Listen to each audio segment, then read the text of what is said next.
I'm Butch Hendrickson. You're watching BATV, serious about business.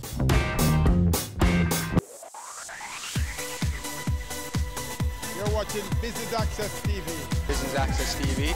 Business Access. Business Access TV. Serious about business.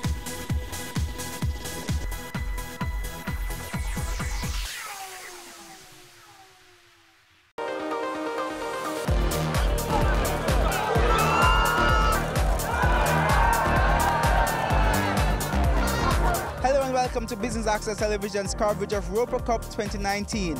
It's the annual football festival between Kingston College and the St. George's College. We're coming to you from the Stadium East Field, where we will be bringing you highlights from an exciting day of football. I'm your host, Kenil Gale. Stick around.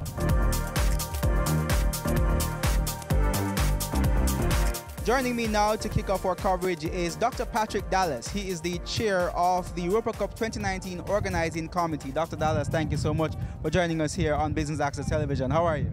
I'm fine, thank you, and you're most welcome. And thank you for being here to be part of this great football festival called Roper Cup. All right, awesome. Let's start by telling our viewers a little bit about the Roper Cup. Give us some background in terms of the genesis of the Roper Cup and the reason the festival is so important to Kingston College and St. George's College. Well, Roper Cup is symbolic of that friendly rivalry between two great institutions on North Street, Kingston College and St. George's College.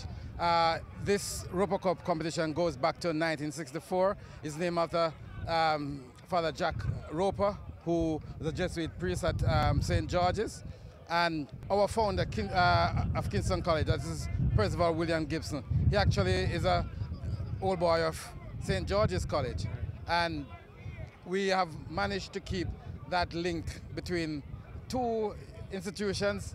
We are, we're rivals on the field, but we are very good friends. And the enduring part about Roper Cup and why we want this to continue is because it is important to show that we can be rivals and friends.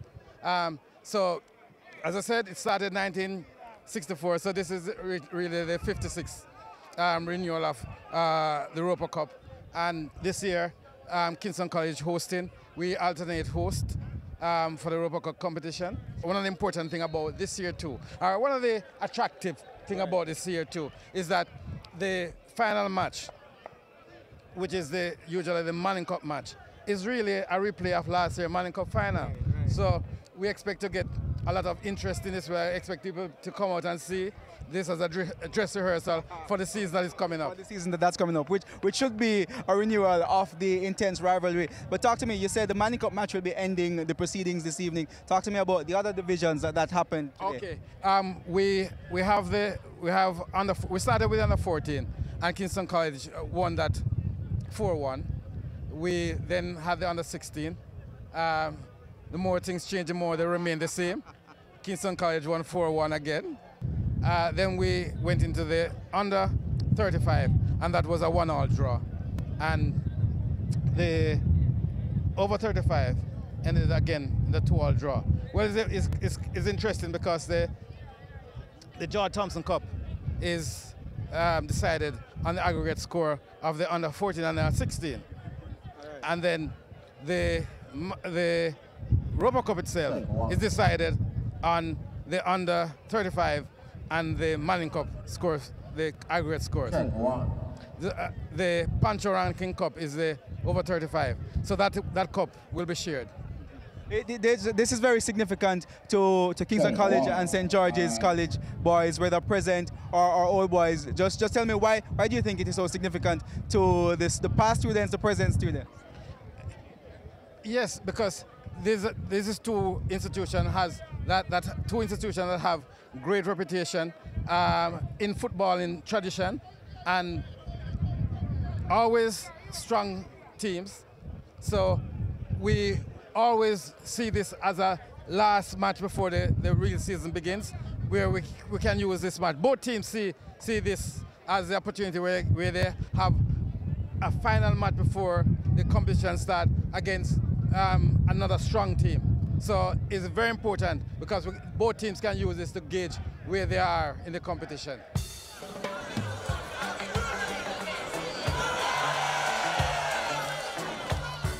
Joining me now is a man they call Coolie Pele. I'll allow him to tell you his right name. Well, popularly called, and affectionately so, I take no offense to it, Coolie Pele, but my given name is Derek Denisser, also called Shastri, from my Kingston College days. So it's Derek Shastri Denisser. And the fans call me all kind of things, whether they are rooting for me or against me. But I've learned at KC not to resist any names given to you, but to just smile and go on. And with the KC St. George's College rivalry, they probably have called you a lot of things in the days, right? Yes, a lot of things, affectionately so. And I've grown from when I was a player to a past player to now working with a company that sponsors the competition. And it's been friendly rivalry over the years. The Europa Cup is really the longest traditional feud. You know, they say our headmaster went there and the cup is named after a Georgian. And we tell them that they may be twice as old as us, but we are twice as good as they are. Talk to me about the importance of the Europa Cup in building not just the rivalry, but the brotherhood between these gentlemen going to these schools. Well, the rivalry is very important. These are two great traditional institutions, and the tenets and principles that they uphold and have dear to their heart, we try to transmit that to the wider society. You know, honesty, character, good building. Rivalry and sport, yes, but the aim of Bishop Gibson was to build good men for the wider society so that all of us in the end can benefit. Education is paramount, but then physical activity, you know, a good healthy body with a good healthy mind are as well for the success of the society. Talk to me about moving from being a player to being a national player to now being involved with the organization and sponsorship of the Europa Cup. Well, you know, you move on as with age, you are not able to do what you would like to do physically, but mentally you still have a desire so to do. But not being able to do it, we impart it to the young and upcoming youngsters who, I was like them once, and we try to tell them that one day they'll be like us, God willing, they live forever. And to live not only for today, but to live with eternity in view, what we do and say now, and the principles and the values that we are teaching them. These are values that on the road of life, they can guide them and they avoid pitfalls and make the best of their best situation. But primarily for the youngsters still in school, the rivalry is intense. As you know, with age and memories, it diminishes, but the values that we hold there, that never diminishes. Talk to me about coming on as a sponsor. Why did Qualcare decide to come on as a sponsor for the Europa Cup? Well, Qualcare, it's a quality product, and we wanted to introduce the drink to the athletic population. It's a good quality drink. Interest is nutrition you can trust, and that is where our interest is. It's primarily Qualcare, the parent company, is primarily a pharmaceutical company. But you know, they say an ounce of prevention is better than a pound of cure. And with good nutrition, you can, you know, delay the onset of illnesses that would otherwise occur. So in trust, nutrition you can trust. And Qualcare is proud to be associated with the Europa Cup. KC has done pretty well so far in the other divisions that have gone so far, with the over 35 still happening now and the Manning Cup matches to come. Who are you betting on? Well, I'm not a betting man. My heart is with Kingston College, unapologetically so. But more important is for the fraternity, the St. George's and the KC fraternity, to come together, have a good time. I say at the launch, the organizer of this year's competition said it's unparalleled or unheard of anywhere else in the world. Not only Jamaica, where two such great institutions are less than 100 meters apart, and that is Kingston College on the southern side and St. George's on the northern side. But we are two great institutions and we work well together, not only in sports, but also in Labor Day we do joint projects together, pedestrian crossings, and activities that are not necessarily in the limelight, but are just as important as building friendship and friendly rivalry. So it's more than just rivalry, it's brotherhood. Yes, of course, because in the end when we leave school, we have to live with each other, and both institutions, our primary aim is to build good gentlemen with sound manners and know how to cooperate with each other, and that should augur well for the wider society.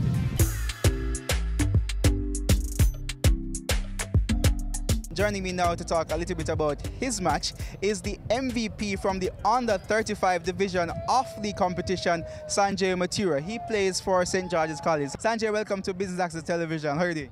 I'm alright, thanks for having me. Alright, great. Tell us a little bit about your match today. Well, my match was very competitive, you know, sun was hot and an enjoyable game. You scored the goal, so you were the MVP. That makes you feel a little special, right? Yeah, very special, because it was a wonderful goal, awesome goal from the top of the 18, watching the ball going to the top corner, so it was a very special moment. What does playing in the Europa Cup means to you as an individual player? Well, I always display a lot of passion for the blue and white, so it's always good rivalry with KC, although we're brothers across the street, but it's a great deal of history and a lot of football games between each other and very competitive games, glory and defeat, so it means a lot. Do you think the rivalry between Kingston College and St. George's College makes each team stronger? Definitely, it makes each team stronger because each year, one winning, one losing or drawing, everybody learns from it and we move forward in our competition. If somebody is asking why, because you're in the under 35 division, and I figure when you become over 35, you will want to still be playing. For those who are asking, you know, why do you continue to do this? Well, it's the love of the game, the passion and the love for your school, and you come out and have fun on this day, you come to Stadium East or if it's at George's, and you just come out and have fun, and you see old friends from way back when. It's just fun. So it's a day of building brotherhood and camaraderie and all of that? Yes, year after year, because it's already there, so it's just year after year continuing the structure and everything that's good about this day and the Europa Cup. You played several Europa Cups. Tell me, what was one of your most memorable moments over the years? Well, I'll definitely remember this one because I scored, but there's so many moments. I could go on and on to tell you, but there's a lot of good Europa Cups that I've been through. This event epitomizes what true spirit of friendly rivalry is about. And we hope that the camaraderie between the right side of North Street and the other side of North Street will continue. We take a break here on Business Access Television's coverage of Europa Cup 2019. More when we return.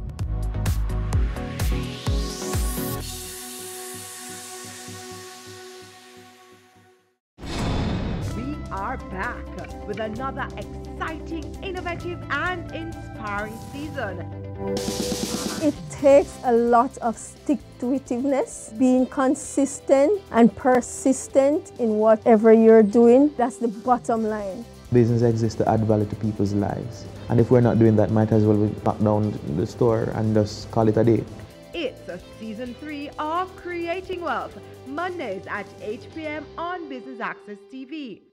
They say it takes a village to raise a child, but the world will one day need the leadership of that child. The time you spend with your child matters. It stimulates their minds and shapes the way they act. Talk with your children. Help them to better understand the world around them and to value what is truly precious. Above all, the most valuable gift you can give them is love. Play, talk, teach, love. Take the time. It makes all the difference. A message from the Parenting Helpline and Ad Council Jamaica.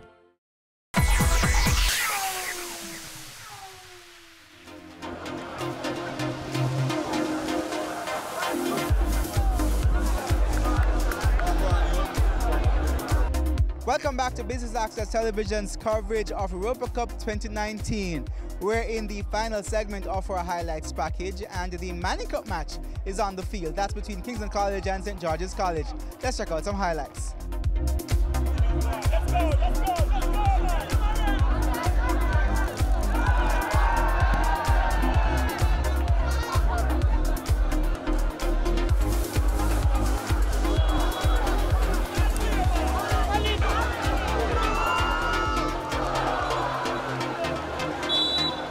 So we caught up with another MVP. This time it's the MVP for the under-16 division of the competition, Jaheim Johnson. Now he scored 3 goals in KC's 3-1 win over St. George's. Congratulations, sir. Yes, sir.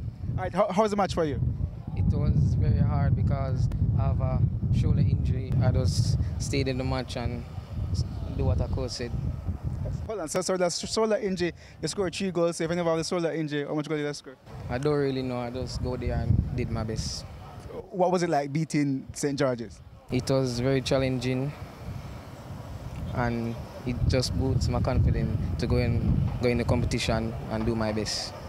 Being a part of something with such great tradition such as the Europa Cup, what does it mean for you as a young player being a part of this, where you see so many players from years gone by? You have the Manning Cup team participating, you have masters who are over 35 participating, and you in your own right standing out. How does that make you feel? That made me feel very happy to see the legend of KC playing, and plus myself playing amongst my opponents, St. George's, and my teammates. I feel very happy. All right, let's talk a little bit about the future. You're a young player with a bright future. What are your plans? I assume you're playing Colts now, so you want to move on to Manning Cup and probably the national team? Yes, that's my future, to play for Jamaica, to represent my country. And what would that mean for you to don the colours of Jamaica? It would mean a lot to me because I'm trying from I was 12 years old playing under 30. I'm doing it for me, my dad, and my family.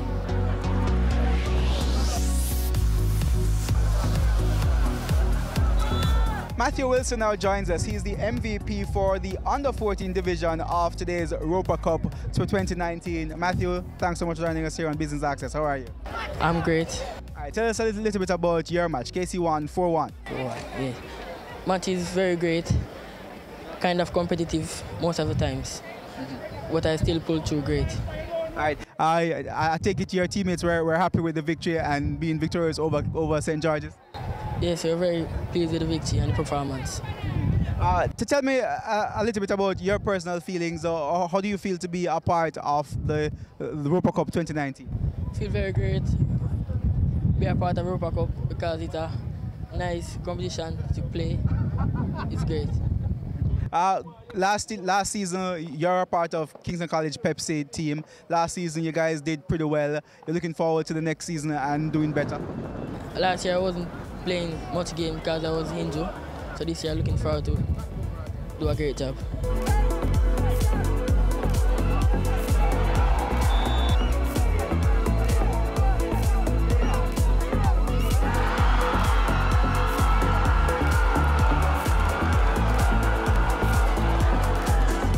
We're now here with Shantamoy Taylor. He is the MVP of the Manning Cup match, and he's representing St. George's College. Shantamoy, thank you so much for joining us here on Business Access Television. How was the match for you? The match was a great match. I played in patches, but I delivered to my team. Walk me through the entire game and going up against Kingston College. How are you feeling? I was feeling a little nervous coming out in the game while the game was playing, and then I started to relax and play my game. Was it difficult playing against Kingston College? No, well, they had lots of supporters here, so was that at all intimidating? Yeah, a little bit because a lot of fans and being nice and talking. Okay. Looking forward to the Manning Cup season. What are you expecting? I'm expecting to play to more quality and play some good football.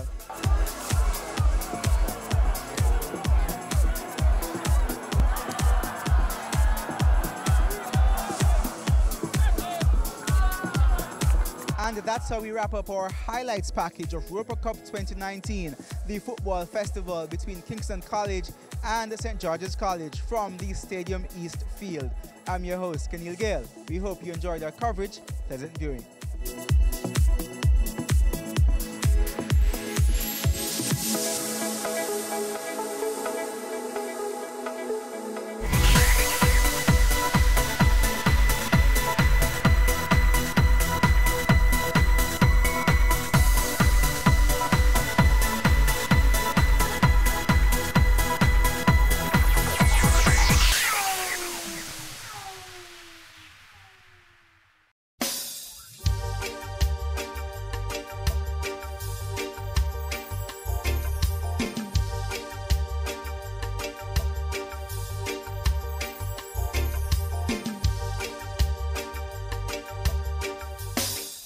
Evelyn Harris is a maroon healer in Jamaica. She has spent decades making a living from her knowledge of Jamaican plants and their healing properties. The products she makes from these plants are in constant demand, and she's happy to be able to help others.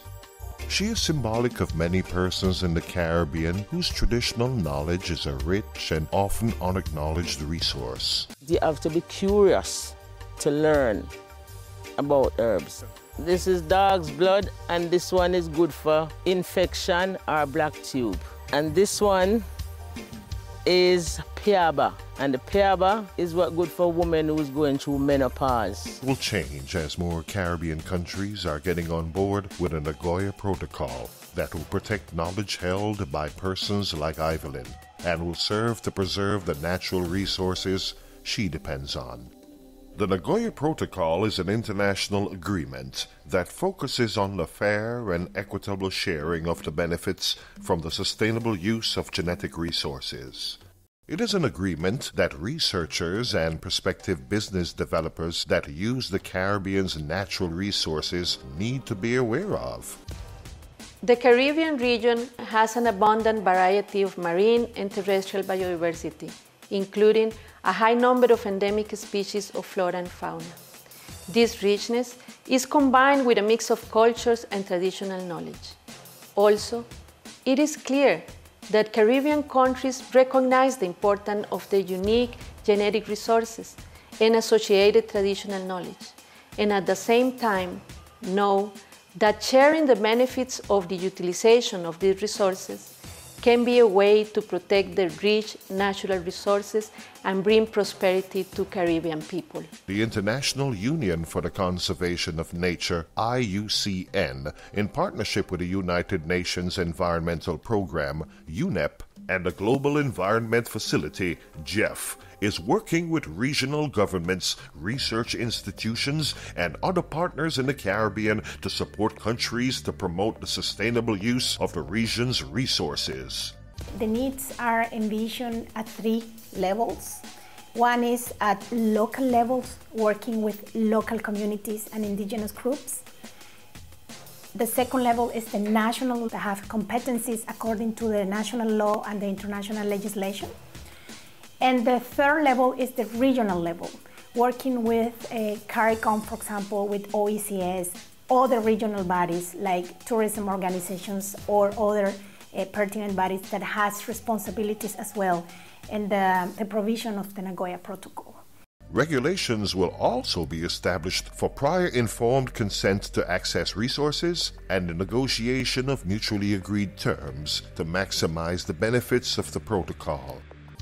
The Nagoya Protocol specifically deals with the issue of access to genetic resources and the sharing of the benefits that are gained from those resources. Now, if you think about the issue of sustainable development, if you think about the issue of natural resource management, it is necessary for these countries, who in most cases are small island developing states or developing countries, they need resources to be able to protect these natural resources that we have, these genetic resources. And so any avenue that is going to assist with making sure that some of these benefits come back in order to sustainably use these resources is something that the IUCN is always interested in providing. The Bahamas, for example, is a hotspot for access to genetic resources for research and development. But only in one case of successful commercialization has benefit sharing with a country on the basis of an ABS contract took place. There is a soft coral, which is a wavy coral. It's harvested annually in the Bahamas. And an extract from that was the first source of chemicals which are used today in skin revitalizing anti-aging creams. One of the researchers from the University of California came to the Bahamas and discovered a class of compounds which have anti-inflammatory properties. Later on, over 100 products in the world have been developed from the extracts from this coral. For practitioners such as Dr. Sylvia Mitchell, The protocol will change the way how local communities and indigenous people like the Amur Indians, Maroons, and Rastafarians operate. The indigenous and local communities have to be part of the process. A very important part that the Nagoya Protocol recognizes in this whole value chain is that there are local indigenous communities all over the biodiversity-rich areas that have, over many, many generations, developed recipes. And when you develop products in the end, many, many years later, creams, anti-cancer, whatever, many times that traditional knowledge has been taken into account, but it doesn't filter back to those local communities. Several Caribbean countries have already started putting in the framework to benefit from the implementation of the Nagoya Protocol. In Guyana, certain key steps have been taken. Guyana already had a system in place with regards to granting access to its genetic resources. And that system is basically done through the Environmental Protection Agency. We're the agency responsible for granting all access to persons coming into the country to do research. If persons want to enter a specific community to access a specific resource, they have to get the consent of that community. When that consent is received, what they do is they have to submit that to, we have Ministry of Indigenous Peoples Affairs. And they would usually issue official permission saying the community has no objection with this person coming in to do such and such. When we have that, then we would issue our permit. For Antigua and Barbuda, much has already been done, as these islands are in the process of depositing their ratification instrument. This project will allow us to develop our regulations, to develop our policy, to set up our institutional infrastructure to now manage the issues. We don't know when any genetic materials and the associated traditional knowledge are being taken out of the country. We're not aware. It's only those people who will inform certain agencies or certain government agencies that they're taking them out. That only happens occasionally. But in instituting this Nagoya Protocol, in instituting our ABS regulations and policy, we'll be able to finally have a system to regulate this process. The Nagoya Protocol is helping to preserve traditional knowledge that could be lost as elders die. Over a period of time, people will come there, people have their complaints, people want to be treated for some ailments or whatever, and people will just come to folks who do what they have to do for them, but not necessarily telling them, you know, what is it I have done for you. Okay, if you come, you have a problem with your belly or your back or your shoulder or whatever, you will get the treatment for it. But it doesn't necessarily mean that you're gonna know all the ingredients and stuff that goes into it. And even sometimes if people would probably show to you, you might see an ingredient or two that they use, but it would be probably the least important of the ingredient that you would have seen. As the Caribbean embraces new opportunities to benefit from our biological resources, we look to the future. I represent 11 parishes across the island which have a membership about 5,000. These are traditional farmers who have been growing marijuana illegally for years. Now that we are on the way to have a formal industry, we are working hard to allow standards to fit their needs as grassroots people while working with governments and agencies across the world. The Nagoya Protocol is opening doors for Caribbean people.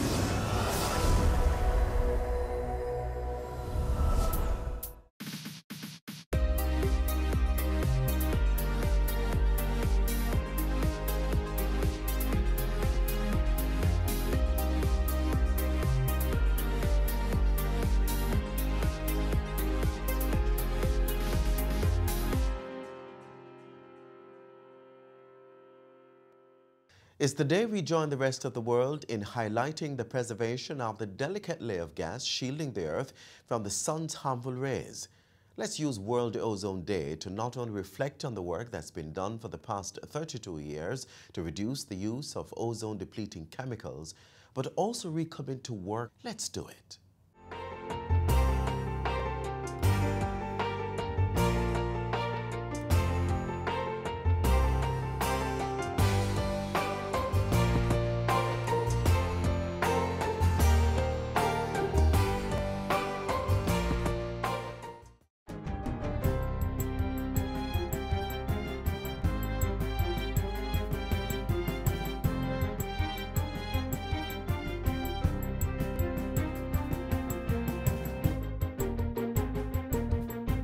Good day, I'm Stephen McHugh, and this is your JIS News for Monday, September 16. Energy Minister Fayval Williams says the Petroleum Corporation of Jamaica, PCJ, will remain open for business until its day-to-day functions are transferred to the Ministry of Science and with the Public Sector Transformation Implementation Unit in the Finance Ministry to determine the broad framework for action. In addition, Minister Williams and the Permanent Secretary convened a meeting with the staff of the PCJ to inform them of the changes. The Energy Minister is to address the development on Tuesday in a statement to Parliament and press conference afterwards. The Petroleum Corporation of Jamaica is a statutory body under the Energy Ministry. Established in 1979, it is the parent company of the state-owned oil refinery Petrojam.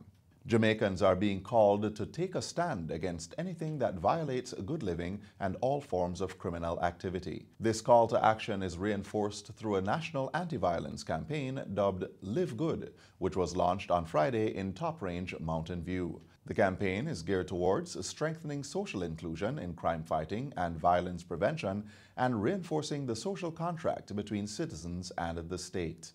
National Security Minister Dr. Horace Chang says the initiative is also part of government's drive to encourage Jamaicans to adopt a culture of respect while resolving conflicts amicably. We'll never get that kind of violent activity under control until the people are involved and the communities are involved.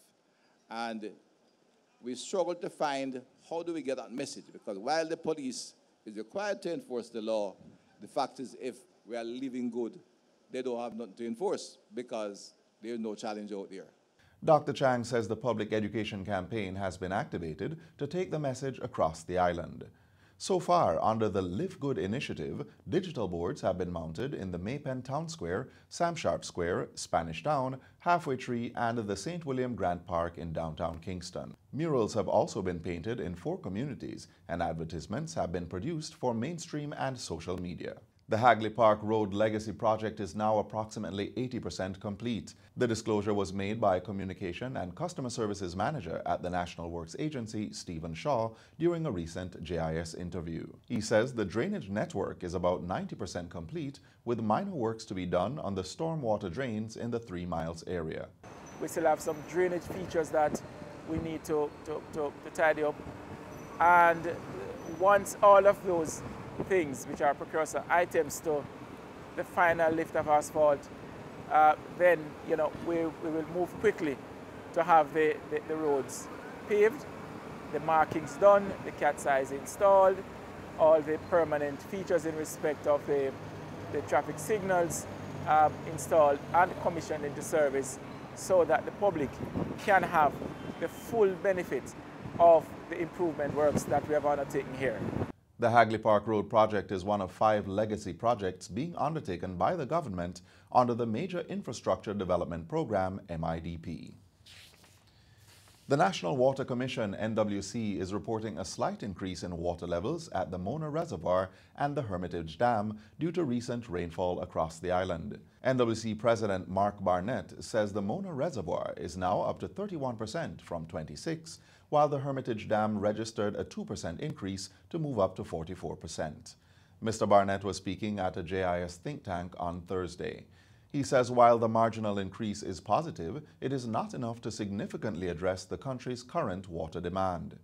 We did not receive, as we would have customarily received, our secondary rain period in April, May, June. We usually span just about those 3 months. Sometimes rain starts in April, sometimes it starts in May goes on into June. We did not receive what we would have considered the adequate quantum of water that would help to replenish our storage. And so when you come out of the longest dry period, so the longest dry period is really from December all the way up to April. That's just about 4 months. No rainfall, your dry period continues, and it continues until September. Just last weekend, we start to see some improvement. Mr. Barnett explains that if the rainy months produce significant rainfall, the corporate area water issue is expected to improve as Kingston heavily utilizes surface water. In the meantime, he says the NWC will continue to truck water to critical institutions such as hospitals, schools, clinics, and police stations, as well as to affected residential communities.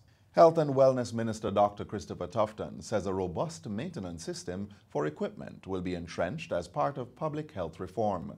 Dr. Tufton says the administration will be advancing the policy to support the mechanism, which will be overseen by the leadership within the health institutions. Part of the reform going forward is not just to replace, and we have done the studies and we know what we need. Nearly $32 million worth of equipment is needed to put back or replace what we had acquired some 10 years ago. But a critical part of the way forward is going to have to be to maintain. Dr. Tufton was speaking at the recent handing over of a new C-arm X-ray machine to the Maypen Hospital. He says the ministry is close to having an agreement with external suppliers to provide diagnostic services where the equipment is not available at the public facility. What these Jamaicans will get when they come to a hospital and are treated by the public health system is not a piece of paper to say go pay, it's a piece of paper to say go do and come back, and you won't have to pay. And that, I believe, is going to go a far way to addressing the obvious anomalies and inequalities within the system. And finally, 52 high schools are now participating in the Ministry of Education's Twinning of Schools initiative. Through the twinning process, students will be exposed to academic and extracurricular programs that are not currently available at their own schools. Among the participating schools are Ardennes High, Pembroke Hall High, Haile Selassie High, Campion College, and Holy Trinity High in Kingston and St. Andrew. The news was revealed by Minister with Oversight for Education, Carl Samuda, during the official launch of the 2019-2020 school year at Ardennes High last week. The fear that a lot of people might have privately, that it's a cultural crossover. It isn't. It isn't at all. Because there are many students at this institution that is considered an Ivy League institution that are from the same communities of those from Kingston High and Haile Selassie. He says the initiative will positively change the perceptions held about some schools. What our mission is to make sure that those schools are improved to a level where when a student or a parent sees that their child has been assigned to that school, there is no apprehension. He says the program also aims to give teachers and student leaders an opportunity to share ideas and best practices with their colleagues in other institutions. And that's it for JIS News Today. I'm Stephen McHugh. Thanks for watching.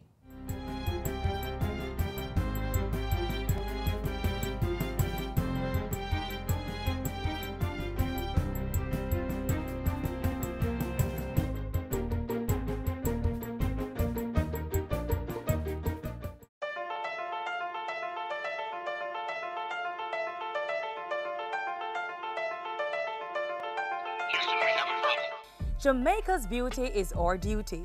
Prevent bushfires during the windy, dry season. Remove firewood, dried grass, or bush away from your house.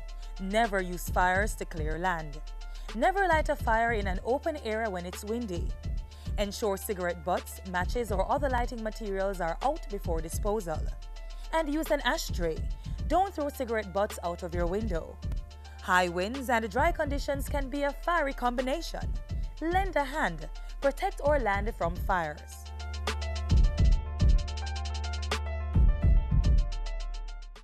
Trees are the Earth's lungs. They absorb carbon dioxide and produce oxygen. Join me as I look at one special tree that blooms an alluring red, yellow, or orange flower.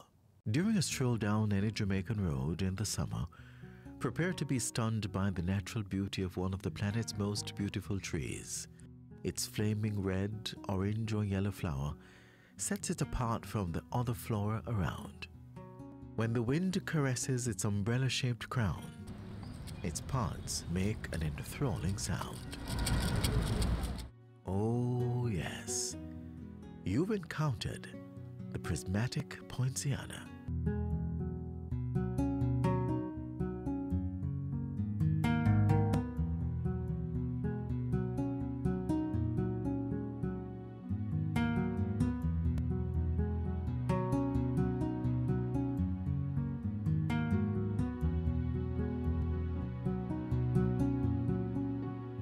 It's a very popular tree in Jamaica, and it's been planted for over 100 years. Delonix regia is a flowering member of the bean family. It's known here in Jamaica as the Royal Poinciana. Other parts of the Caribbean call it flamboyant, flame of the forest, or flame tree. A native of Madagascar, a country off the coast of the African continent, this striking plant is a feature of many Caribbean landscapes. It is also common in the tropical parts of Asia, the Pacific, and Australia, as well as North, Central, and South America. The Royal Poinciana is the official tree of Key West, Florida. It has also been the long-standing national flower of St. Kitts and Nevis. Not surprising then that it would take its name from the man who is believed to have introduced the plant to the region, St. Kitts and Nevis's first French governor, Philippe de Poincy. It came to us via St. Kitts and was introduced at around the same time that Castleton was formed as a botanical garden. So it got here at the same time with some other legumes, meaning trees that are in the bean family. So it's in the same section of the bean family as, say, thinking toe, which a lot of people know, and logwood. This evergreen plant grows tall and fast, reaching heights of up to 12 meters in 6 years under favorable conditions. The Royal Poinciana's trunk can be wide but not overly large, as it produces a light, flimsy wood. Its bark is usually smooth and straight, but may extend into several stalks and grows low with regular pruning. The tree's big green buds burst open to reveal large, showy pentamerous petals, complete with its fruit center. This legume starts on it. The seeds are large, which means that they have enough food stored to just exist in a room at ambient temperature. The plant grows easily from seeds or cuttings. As a member of the legume family, the leaves of the Royal Poinciana are compound in nature, comprising of several little leaflets.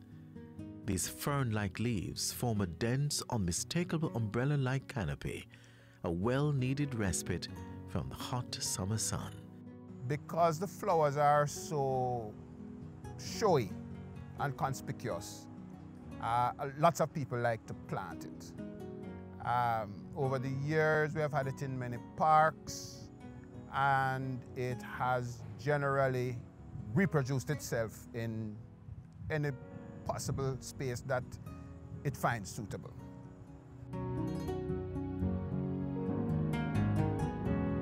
Though revered for its ornamental quality, the pods of the Royal Poinciana are also ideal for art and craft. You can make necklaces, bracelets, or art pieces by dabbing it with some paint. You may get a percussion instrument by shaking the pods, or you can make an actual maraca by placing the seeds into a calabash. There are also studies of the chemical compounds found in the seed, but that's strictly an academic exercise. I gather from some searches that the some folks in the Central American area use it medicinally. If you're interested in brightening up your piece of the rock with this flaming forest flower, then here are some things you may need to know. While incomparable in its beauty, the Royal Poinciana is an insect magnet. It's prone to termite infestation and has its own caterpillar that turns into a moth along its bark. And this tree sheds, so depending on how you view the world, it could be a messy pile of flowers or your own summer snow. Due to its dense shade, the Royal Poinciana may prevent the growth of other trees. Its extensive root system may also pose a threat to your sidewalks. It's a tree that needs to be tended if you're going to put it in your yard. But it's worth it because in a good year of blooming, it is rather spectacular. If you're still mesmerized by this statement piece, you may purchase a plant with a color of your choosing from the forestry department.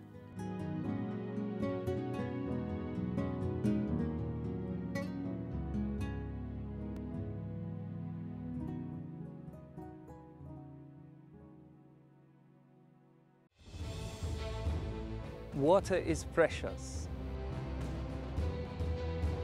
So we encourage everyone to practice the 4 R's of water conservation. Always remember to reduce your use of water wherever possible. Replace water wasting devices with water savings devices. Reuse water wherever possible. And wherever leaks are found, please repair them and repair them quickly. Don't delay. Practice the 4 R's of water conservation today. Jamaica has been making significant strides in confronting the dangers of plastic waste. On January 1 this year, we imposed a ban on certain single-use plastic bags and straws, as well as styrofoam containers.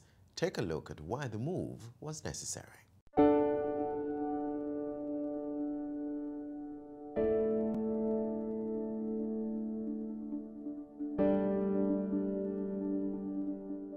The earth is under attack, and unless we arrest this problem, we will be in serious trouble.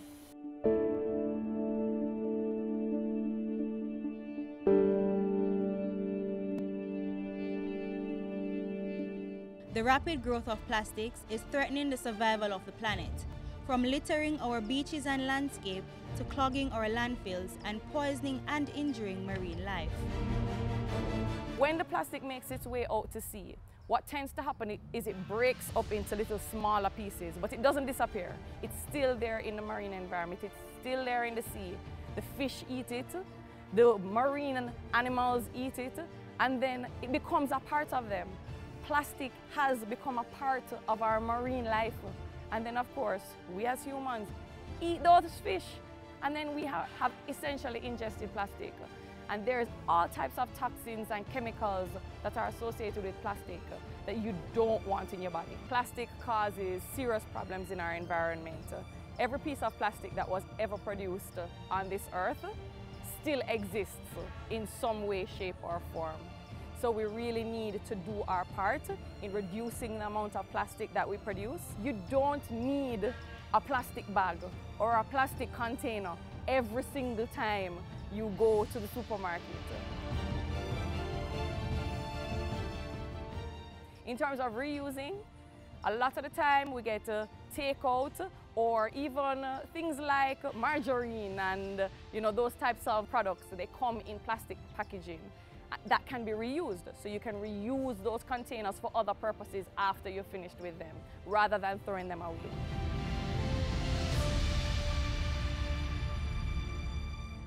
If you walk down the street in your communities, across the length and breadth of the island, you will notice something that is most common: plastic, plastic, and more plastic.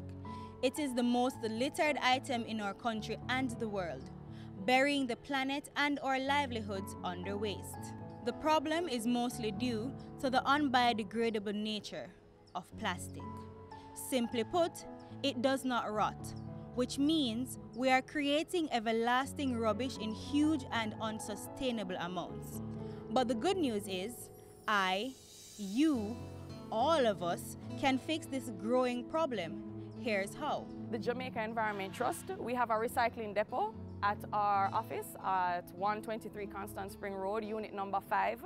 We're in the vicinity of Steelcraft Furniture Land, right off of Constant Spring Road. You can bring your plastics here. We take 2 types of plastic, type 1 and type 2. And the easiest way to identify what type of plastic you have is to look at the bottom of the bottle. So the clear plastic bottles, your soda bottles, your water bottles, these are your type 1 plastic. When you're talking about the more opaque bottles, the ones that you can't see through, right? Household cleaners, bulk syrup, those kind of bottles, that's the type 2 plastic. And we're one of several depots that are located mostly in Kingston, but there are a few outside of Kingston. All of this is really supported by Recycling Partners of Jamaica, so they are our big partner in this. Recycling Partners of Jamaica, of course, is a public and private sector partnership. So you have a lot of the distributors of products that are, you know, found in these types of packaging, partnering with the government of Jamaica to facilitate recycling in Jamaica. We're open Monday to Saturday. The gate opens at about 8:30, 9 o'clock on these days, and we're closed by about 5:30, 6 o'clock. So, the next time you decide to discard of your plastic, do it the correct way. Go for paper and other biodegradable materials when you can. And let's make Jamaica the place of choice to live, work, raise families, and do business in a sustainable way.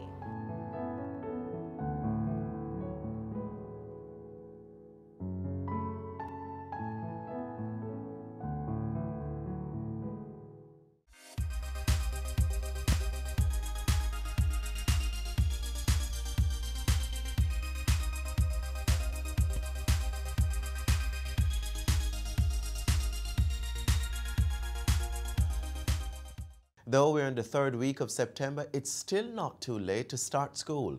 Find out how you can improve yourself with professional development courses next.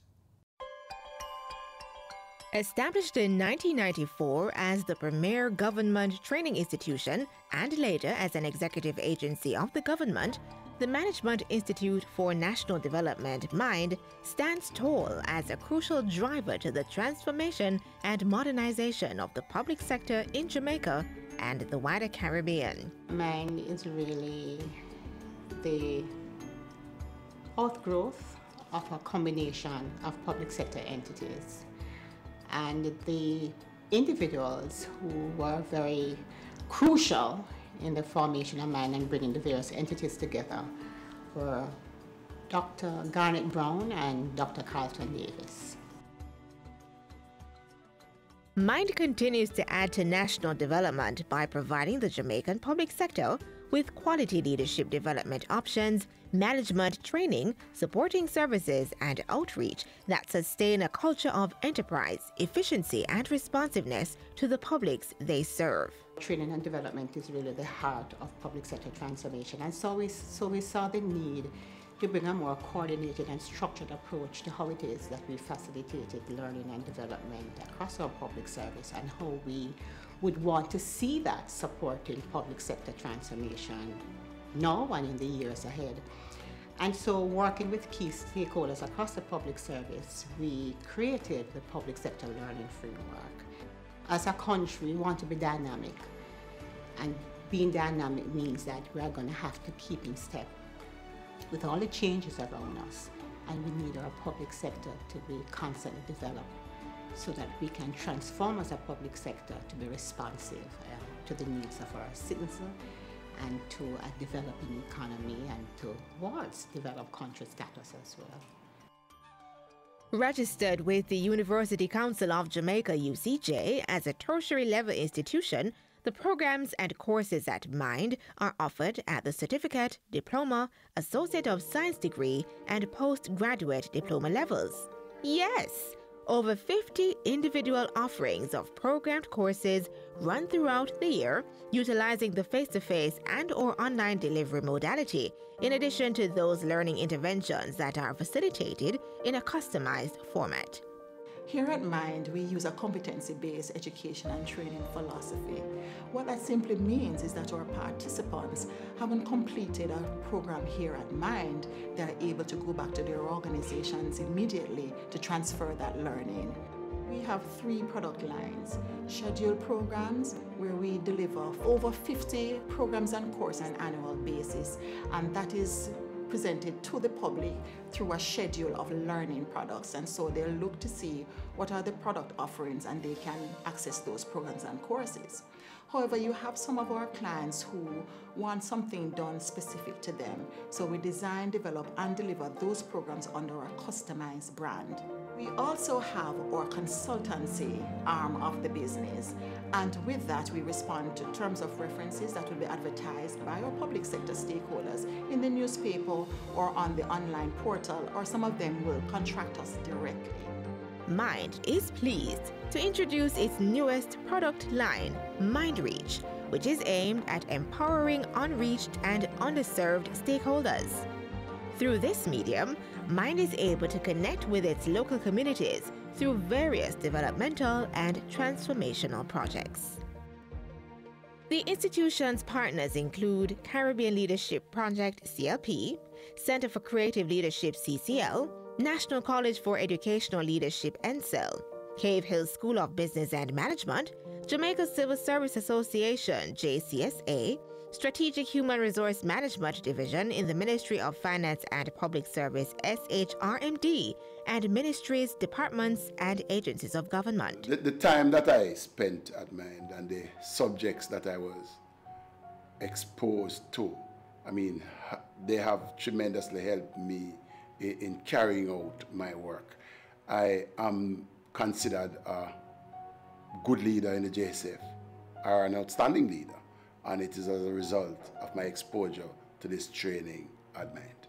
Having joined the Jamaica Fire Brigade in 1995, having understanding of my job, I realized that I would want to be a supervisor very soon. So I went seeking a course that I could do just to elevate myself. I went over to the MIND office in Mandeville, and the greeting and the welcome from the staff there was very encouraging. They gave me an entire manual to go through to see what I needed to do. My decision to attend MIND was the best decision I could have made as a young public sector worker. I encourage every public sector worker to seek out MIND, look at their programs, select something. There is something there for you. MIND has solidified its mark as a center for excellence and continues to facilitate capacity building for national development and the continued transformation of the Jamaican public sector. I choose MIND. I choose MIND, and so should you. I feel so privileged to represent the MIND. For more information, contact us at 876-927-17613. Visit our campuses in Kingston and Mandeville, or our website at www.mind.edu.jm.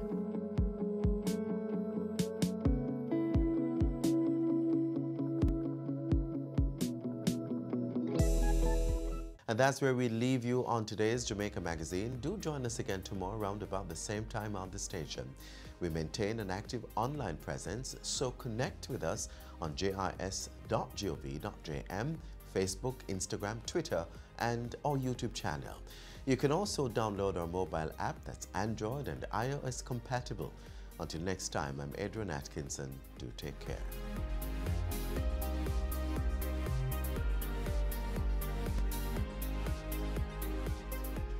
This has been a production of the Jamaica Information Service, the voice of Jamaica.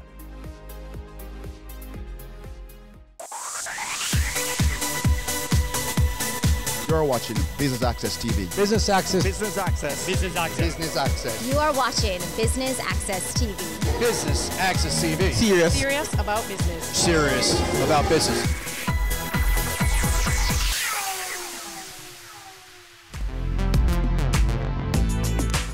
Business Anatomy, Exploring the Hidden Parts was this year's theme for the 11th annual JBDC Small Business Expo and Conference. And as usual, Business Access TV was there to bring you highlights. Welcome, ladies and gentlemen, to the annual JBDC Small Business Expo and Conference. You've already heard, I think several times since this morning, that we are exploring the business anatomy, exploring the hidden parts. Now, the primary function of an expo, this one being no different, is to forge networking opportunities. Is that right? Generally, most of us are in this room for that reason, for our business. Now, as business operators and entrepreneurs, we are in this room with over 50 exhibitors, 500 participants, government, media, and financial partners. I think it is safe to say that we are likely to achieve the networking goal. What do you think?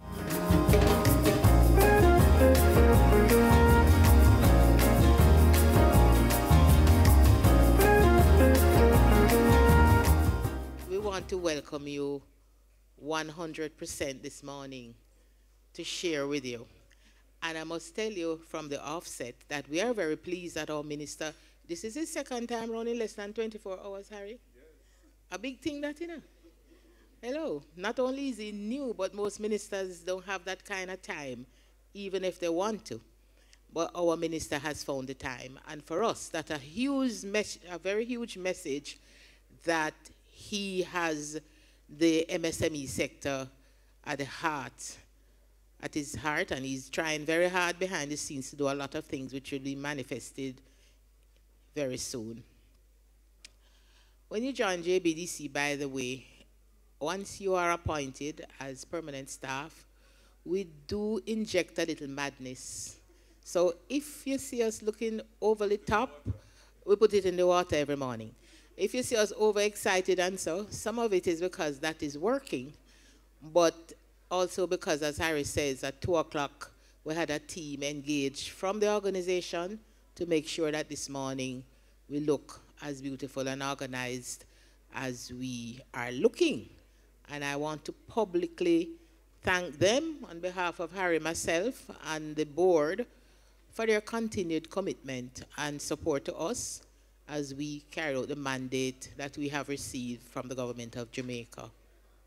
Now, I had a response from a participant today, and she's a big woman like myself, and she said, Ms. V, I don't know why I feel like a picnic. This is not my first expo, and I'm just sort of excited, like when a child going to a party. And you know why? Because she has experienced the expo. She knows that the team at JBC ensures that whatever we deliver is relevant to the development of each and every one of you. And today, we're going through the anatomy of the business.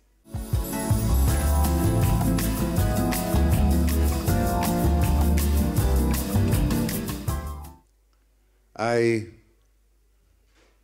just want to say that as a new minister on the block in this super ministry,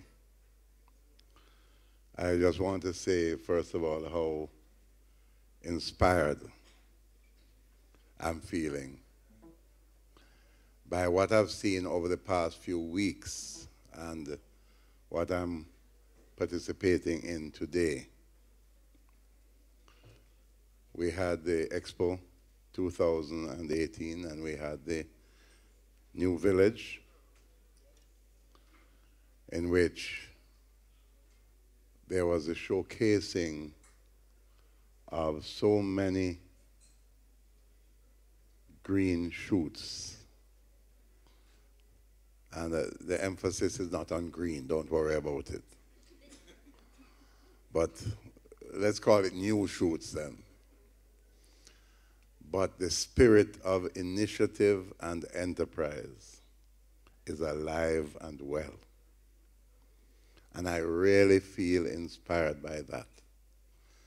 And as your new minister, I want you to know that out of this initiative and enterprise that you're demonstrating, the willingness to take risks, because we've been through a rough patch, you know. When we had the whole financial sector collapse and FinSac and all of that, it led to almost 2 decades of people not wanting to venture into entrepreneurial activity. And I see a sharp, elevated focus on a rekindling of that propensity. And when I look at it, you know, and I give God thanks that my mother taught me to read the Bible, because sometimes when you want to express yourself, you have to go back to the Bible. And I said to myself, look at this. Look at this new spirit of entrepreneurial activity taking place that needs nurturing, needs support. And the JBDC is doing its part. I want to congratulate them for the role that they're playing. And I look at it and I say, my God, you know, in the book of Job says, for there is hope of a tree, if it be cut down, that it will sprout again. And from the tender branch thereof, it shall not cease. You like that? There is hope of a tree, if it be cut down, that it will sprout again. You ever see cut back coffee tree? Other trees, they cut them back and they sprout again. And they get much more productive than before. And so, as I look at this new landscape of opportunity, I'm there now reflecting as a government, what can we do to give you the further support and stimulus that is needed? How can we further enhance the work of JBDC to ensure that they do much more than the 3,000 or so clients that they have now? I want to see that doubled and tripled and quadrupled and moving fast into the tens of thousands. I want to see the day coming when a JBDC is managing 50,000 accounts rather than 3,000. Why?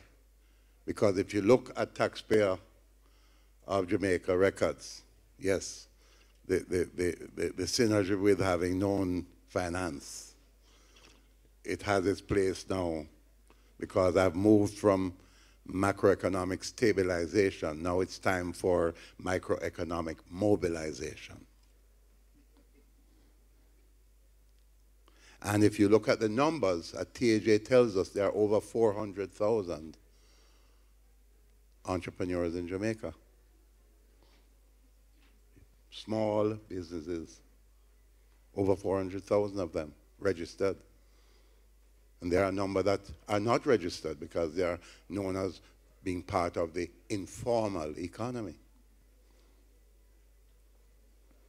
So we have a lot of entrepreneurs out there.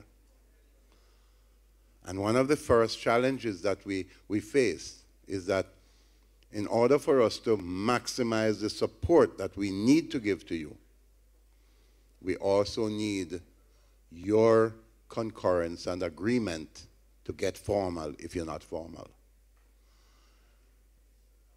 And there will be trade-offs. There will be benefits to getting formal. Among those benefits to getting formal will be access to finance at reasonable single-digit interest rates. And this is a serious thing, because some of us have come up the path of financing by the wrong route, the expensive route. Some of us have sought to go to, and I'm not attacking my microfinance people, because I helped them along the way when I was minister. But there are certain types of industries, like manufacturing, like agro-processing, that you cannot finance it at 30% interest rate. It's not going to work. You're not going to be competitive. You won't be able to begin to even think about targeting the export markets. If you have to develop a product line on which you are paying 25 and 30% interest rate, which is typically what the microfinance people are charging, if not higher. So in exchange for us being able to find the cheaper money for you, part of that requirement must that you must become formal.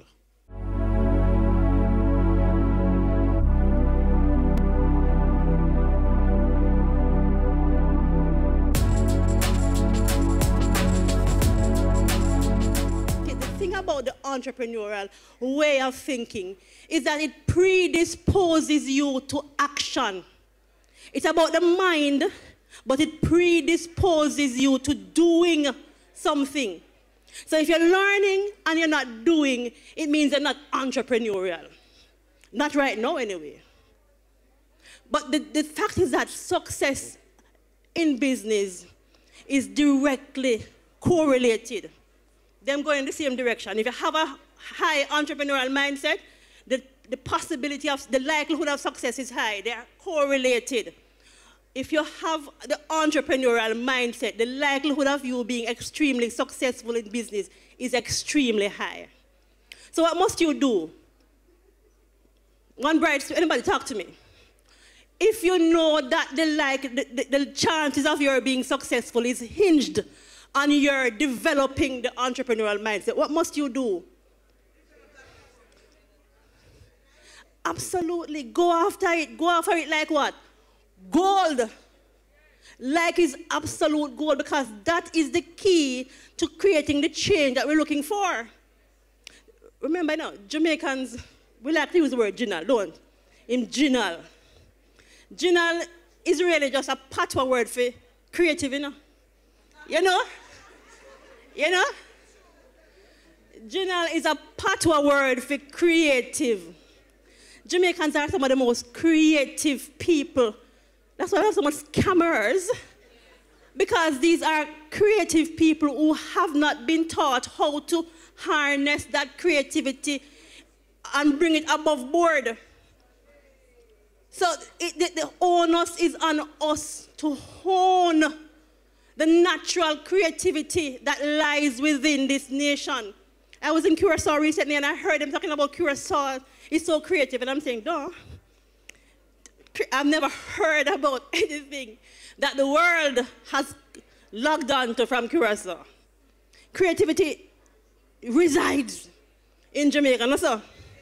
We are the home of creativity. Creativity is thinking new things. Innovation is doing new things. So it starts with us being creative. The difficulty is that we're not bridging the gap between creativity and innovation. How we do that? How do we get beyond this genialness that we like to talk about? Because it's really creativity. Talking about the entrepreneurial mindset. What is a mindset? It's a set of beliefs or a way of thinking that determines one's behavior, outlook, and mental attitude. Correct? Simple as possible. And therefore, we'll come back. I was talking about entrepreneur before, entrepreneurship, or entrepreneurial, that word, or the root word being entrepreneur. And I spoke to mindset, and I'm putting them together, and I'm saying, what is the entrepreneurial mindset? Simply an inclination towards discovering, evaluating, and acting on opportunities. Is that a contrast? Mindset and acting on. And just thinking. Mindset is about thinking, right? Right? It's about thinking. The entrepreneurial mindset, however, is not purely about thinking. It's a mental attitude that predisposes you to action. It's a mental attitude. That is why I keep telling people that the entrepreneurial mindset is not only for entrepreneurs. It is a life principle. It's something to live by. Island Hour, it's Island Hour, it's Island Hour, free eye test. It's Island Hour, it's Island Hour, it's Island Hour, free eye test. Free eye testing is back and it's here to stay. Island Eyewear offers free eye testing every day, all day at all locations island-wide. Conditions apply. Make your appointment today at www.islandeyewear.com or call us 630-1180. Island Eyewear, your style, your price. It's Island Hour, free eye test. Sundays at 4:30 p.m. It's all about Home Sweet Home. Get your half-hour dose of the business of real estate, from laws and concepts to reality, building, buying, or renting. Or what about trends in decor or renovations? Home Sweet Home will keep you up to date.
Season 3 continues to effect change in a changing environment. Many of us were raised by grandmothers, right? So, I mean, we know the wisdom that these people have. Going beyond business. The little leaders of today are our leaders of tomorrow. And with the proper education, we'll have very good leadership coming from that. That's Season 3 of Caring Hands, creating change and shaping lives, every Sunday at 5:30 p.m. on Business Access TV.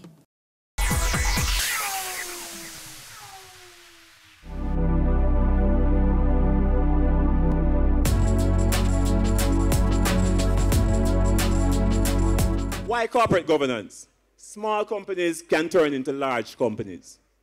Sandals Resort started out with one little, I would call it at this time, a guest house. If you know the dead end in Montego Bay, the one next to UTech, where the students live next to you, a little small thing the man started with, and he's now the largest employer in the Caribbean. Small companies can turn into large companies. The late, great Mr. Millwood, who used to run the Minibus Association, a man with a one bus, can have multiple bus, can have a bus company. Nuts for the Express is publicly listed now. Same Montego Bay to Kingston route it run as every next man. But they have put certain things in place to kind of allow their companies to grow. Why corporate governance? Or as we said earlier, why you have to have some rules to govern your business? Well, policies and procedures attract and retain staff. 4 things you can do to put a structure in place that can save you lots of money, lots of embarrassment, save your business from being ruined, allow you to have even rights if you go to a police situation and so on against an employee. Step 1, documentation. The same thing that you do now. Write down all your policies, procedures, and processes. Let me go through. When I say policies, what are the policies? If you come here, you can use the internet for your own Facebook. Answer might be a yes at a Minot, or one of my places, it might be a no at a Jamaica National Small Business Loan, or one of these well-organized places, or certainly at a NCB, it might be a no there. What are the policies? Are you allowed to carry weapons? Most workplaces will say, of course not. Well, at Minot, we say, you better. No, because we go back and forth to Riverton every day. So it's like every man for himself. So what are the policies? What are the policies? What are the policies? You have them written down somewhere? Some workplaces talking about no smoking. But if you're working on the back of the garbage truck, my brother, I have to offer you a light. You understand? Because the garbage don't smell good. So what are the policies? And it varies from place to place. All right, time to shock somebody now. Things like even dress code. What is the dress code for your particular business? If you work at NC, well, let me not say, if you work at a bank, or somewhere here in corporate New Kingston, and you turn up for work just wearing stilettos and G-string, it will be a breach of policy. Unless it's polyroyal work, which is just work you come, you just reach work. So that would be totally within the policy. I say all of that to say that policies vary from business to business, so you have to write yours. What are procedures do as different from policies? All right, so you want to borrow money from the boss. And, you know, who doesn't, right? So what's the procedure for that? Well, certainly in some workplaces, you have to go and get pay slip from accounts and so on and so forth. Maybe in a small business, it's not all of that. You have to just write a piece of paper, or the boss write it for you. Because, again, not all of us can write. Sometimes my writing goes out the window, and so on. What are the procedures? So you want to write down the thing. And we're keeping it at the one coaster bus. Let's use Wesley all the way through. Policies. Wesley know that him have to be out there at 5:30 for the bus to pick him up and for them to start doing the road. Procedures. Wesley know that there's a certain amount of money that he can hustle for himself every day. By the way, at the end of the week, Wesley get 25,000. You know? At the end of the week, he pays 25,000. So nothing I said to you about the breakfast money, the lunch money, the cash pot money, none of that, the lunch money for the kids. That's not Wesley pay. That has nothing to do with Wesley pay. Boss get 25 every day, and then Wesley get him 25, and they get their pay at the end of the week. Still, process. Wesley know this like by heart. Let me tell you a technique that they use.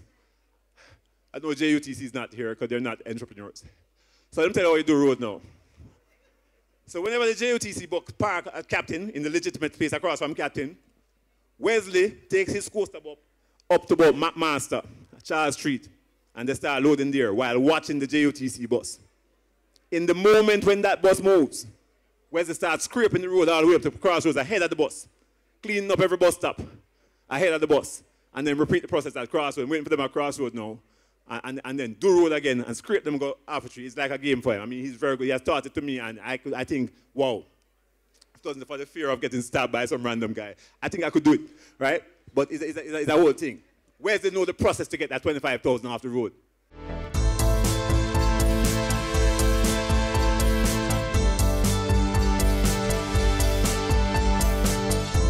Mrs. West Myers, your presentation was all about the minding goal. So talk to us about what's the linkage between creativity and innovation. Creativity is really thinking new things, thinking really how do you come up with a new idea. Innovation is bringing that into being. It's actually doing new things. So you have to start by thinking and then moving that into a real product, a real process, a real whatever that is, whatever the idea is when it comes into being is now innovations that brings introduces something new into the marketplace. Could be, it don't necessarily be a product, it could be a new process, a new business model, a new market, but it is introducing something into the marketplace that never existed before. And it's often said that entrepreneurs are born, right? Not made. Could that be a contributing factor as to why innovation is sometimes lacking in an organization or business because they're lacking that innate mindset? That is still, the jury is still out on whether an entrepreneur is born or made. I believe entrepreneurs can be developed, entrepreneurial minds can be developed because it is something that can be taught. People can learn to think differently, people can learn to think in new ways. So I'm not certain that it is the reason why organizations are not more entrepreneurial. I think people have not taught themselves how to think differently. And when we teach ourselves how to do things differently, how to think differently, how to introduce new ways of doing things, then we will become more entrepreneurial in our approach. And finally, how can MSMEs harness their creativity? Well, first of all, we need to determine whether or not you are creative. Not everybody, creativity is not innate. There are persons who are more creative than others, persons who are more entrepreneurial than others. If you find that you think differently, if you find that you answer questions that other persons are not able to answer, if you meet a market need that the average person can't meet, that is an index to whether or not you are entrepreneurial. You then, again, apply that creative juice or that creativity to a problem that exists, that becomes an innovation. And then just that approach alone helps you to answer market needs. Share with us the purpose really of corporate governance and how does that benefit an organization? Well, corporate governance, particularly for small businesses, allows small businesses to turn into big businesses. We're talking about things like job descriptions and good financial statements, which allow you to get loans and to bid for contracts, etc. All right. What if there's no corporate governance in place at a business? Will that business grow or will that business not succeed? Well, it's a big risk, because even the Ministry of Labour, if you have nothing in place, will rule against you in employee matters. Nobody will lend you money, and you will really stack the deck against you. I used to have a boss, Sam Leng, in the police force that says, if you shoot yourself in the foot, only you will feel it. And if you don't have corporate governance, you're shooting yourself in the foot. How do you change that mindset? Well, you have to bring it down to the people. You have to realize that even if it's a bar or a taxi, people need to know what their jobs are. Who's supposed to clean the bathroom? Who's supposed to wash the bus? And you start from there and build up. The Business Anatomy, Exploring the Hidden Parts, is this year's theme. Why was this theme chosen? Well, the truth is that all year, not only this year gone, but all years before, people speak of finance as being a major problem. And it is a major problem, but it's not the only problem. And what we have tried to do is to give the anatomy of a business with the hidden parts like your body. We use that as a visual. So the finance is the blood. But if your heart not working, which is your team, if they're not engaged, then you alone have the vision, it's not going to happen. Your mind, the brain, if you think just as a business person or as an entrepreneur, it's two different things. Entrepreneur means you're looking all the time for new opportunities, you understand risk, and you know what is sensible risk, what is no possibility, that kind of thing, how you think. We think about the immune system. Immune for us is the legal aspect. And many of the clients and the small business in general, they don't understand legal is not big business. It's our everyday, how you interact with your buyers, your suppliers, and your network that help to move. All the stakeholders help to make the business operate. So we have, now we're going to demystify law to show that it's not as difficult, not a big consultant, not a big law firm. It's for you to understand your rights and your obligations. And then we talk about your nervous system. This part really makes people nervous. When people want to relate to your business, they're not sure about the governance structure, they're not sure about your operating systems, it's haphazard. I always say B&B don't mix, mean bedroom and boardroom. They should not mix. Because when things wrong there, it's wrong in the business. When it's good, it can be good as well, but it's risky business. So that whole nervous system, that makes people feel confident to do business with you.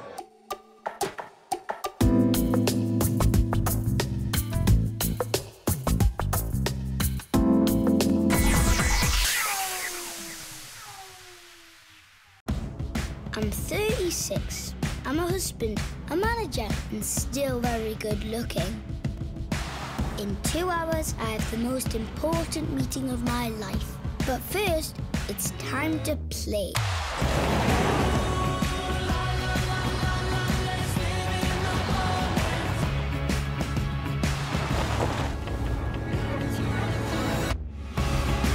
The new Suzuki Vitara.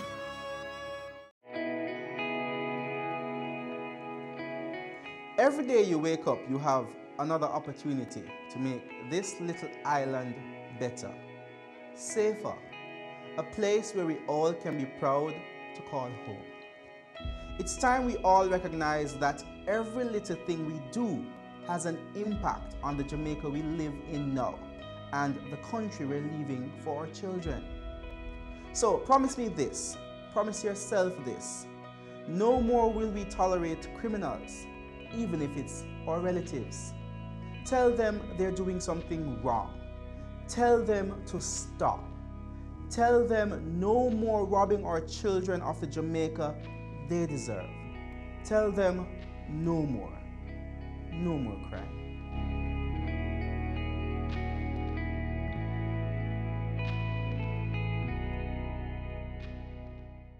Ready for cable for as little as $100? Ready for no monthly cable bill? Ready for 10 TV channels absolutely free? Then pick up our Ready TV box at authorized stores for $4,500. Hook it up to your TV set, then top it up with Ready Credit for 1, 7, or 30 days. Buy now and get $1,000 free Ready Credit and start watching your favorite shows. Pick it up, hook it up, top it up. Ready TV. Prepaid cable TV when you're ready. Now serving Kingston and St. Catherine. Limited time offer while stocks last. Conditions apply. It's season 12 and Wealth Magazine Business Access is here to keep you business savvy. With an impressive mix of some of Jamaica's most inspiring business moguls, we continue to keep Jamaica informed, empowered, and ready to dominate. Tune in Sundays at 5 p.m. only on BATV. You're watching Business Access. Business Access. Business Access. Business Access TV. Serious about business.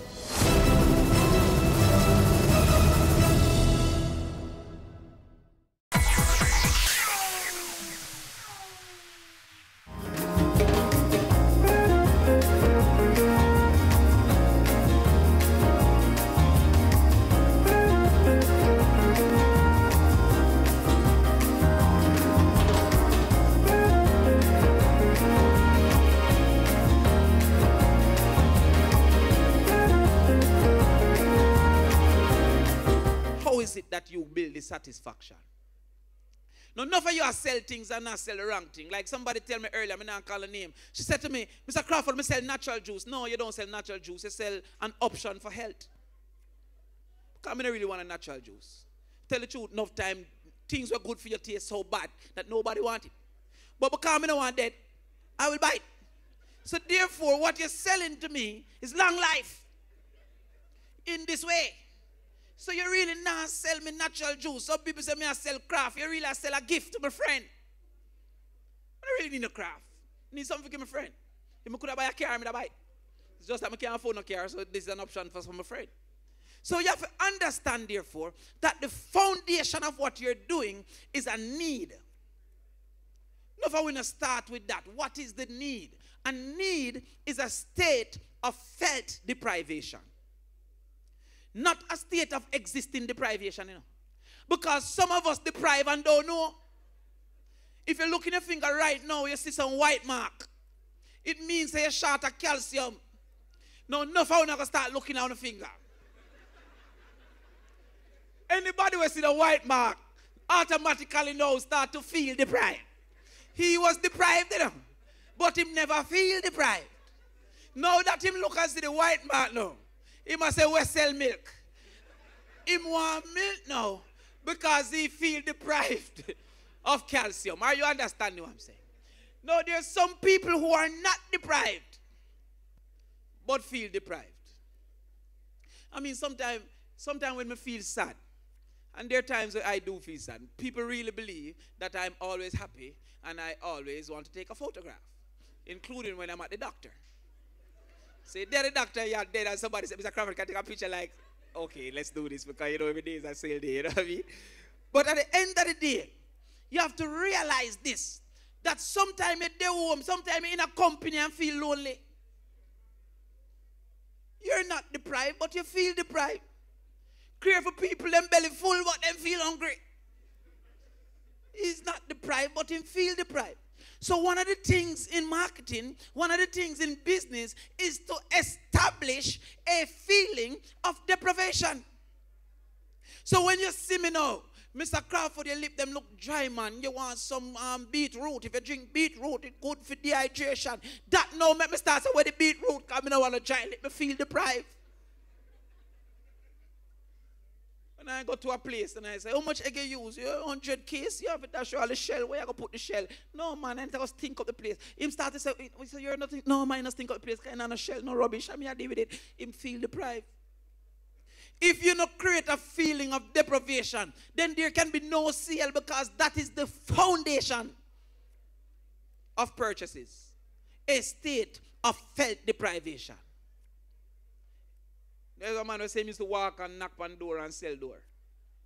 So when me open my door, now you say, yo, you want a door, where you knock on? Where you did knock on? You understand? But suppose when me talk to him, them say, but Mr. Crawford, if I kick this door one time, it'll go drop off. And I read the door, me I sell the security. Then me start saying, you know, what kind of door? Iron door, let me talk about it now. Because I start to feel deprived.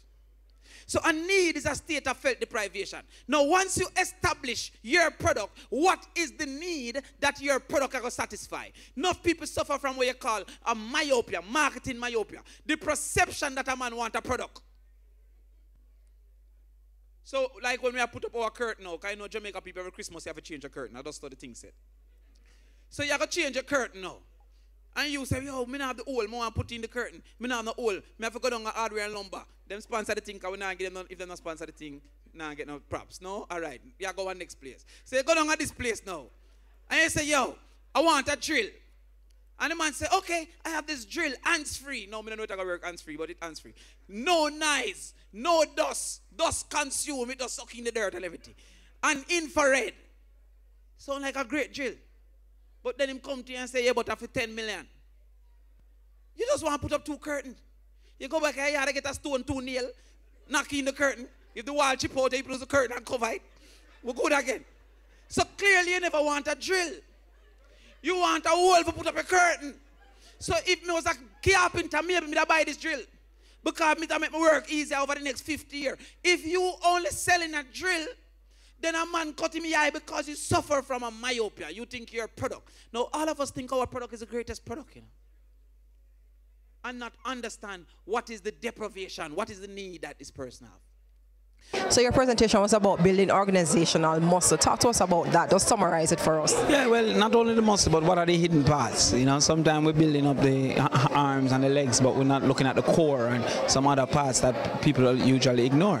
So what was basically explaining to them is that the product is not the total to be consumed. It's a solution that you're offering.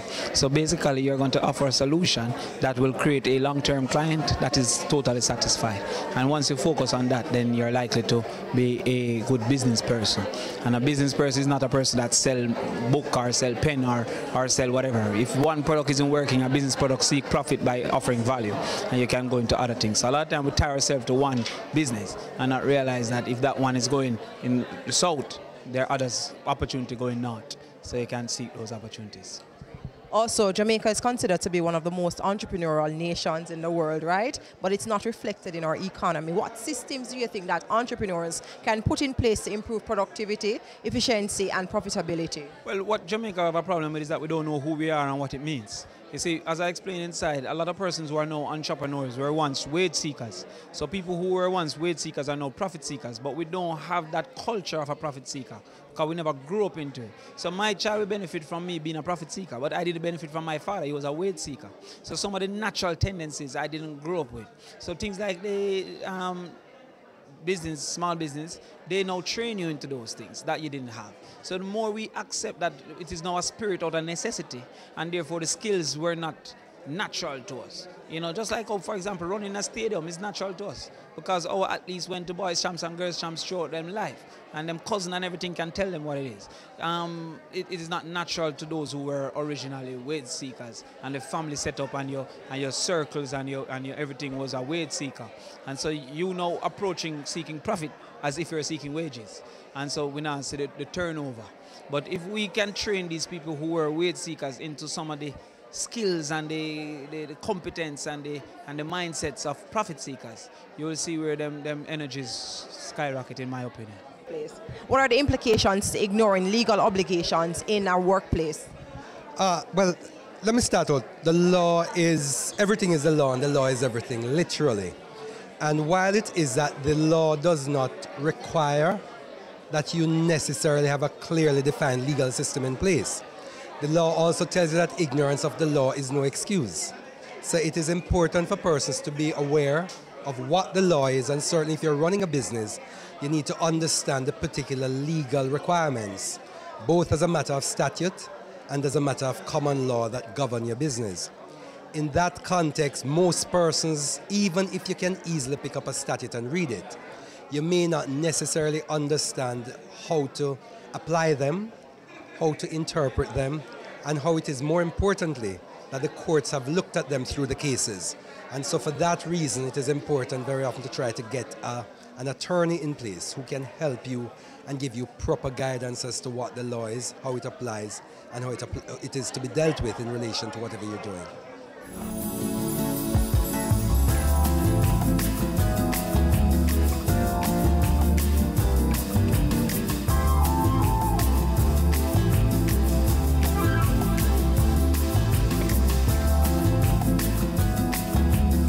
Talk to us about your goal being here today at 11th Stage. So at the 11th stage of the JBDC Expo, the Small Business Expo, Yellow has decided to partner with this organization once again because it represents a good opportunity for us to showcase our 3 advertising platforms, our print, online, and mobile, to business owners here.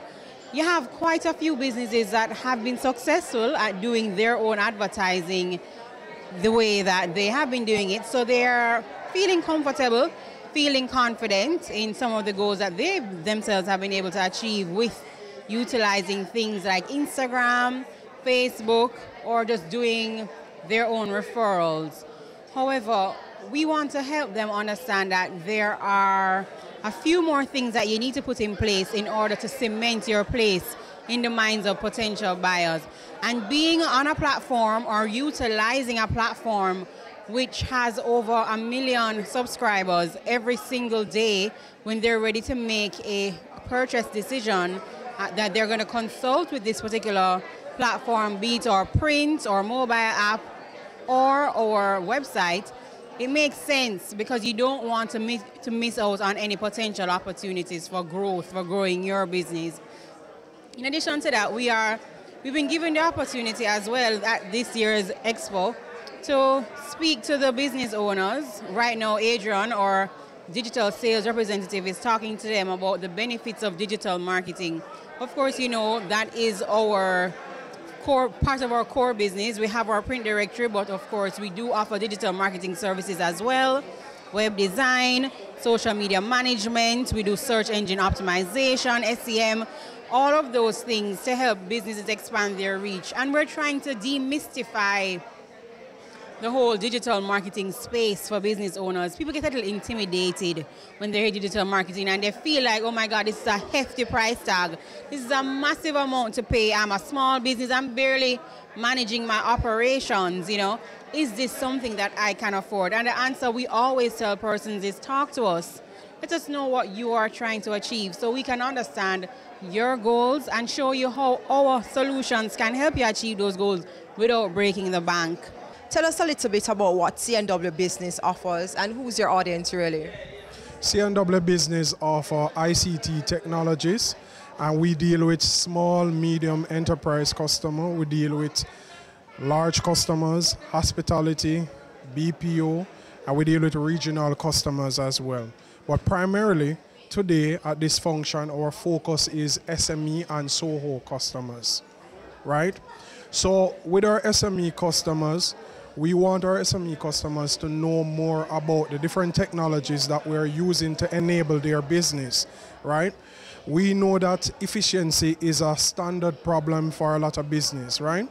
And what we do is we come in, we do a needs assessment, and we tell that business what sort of ICT technology that you would need to actually grow your business, something that will help you to save in your business, and something that can scale with your organization, right?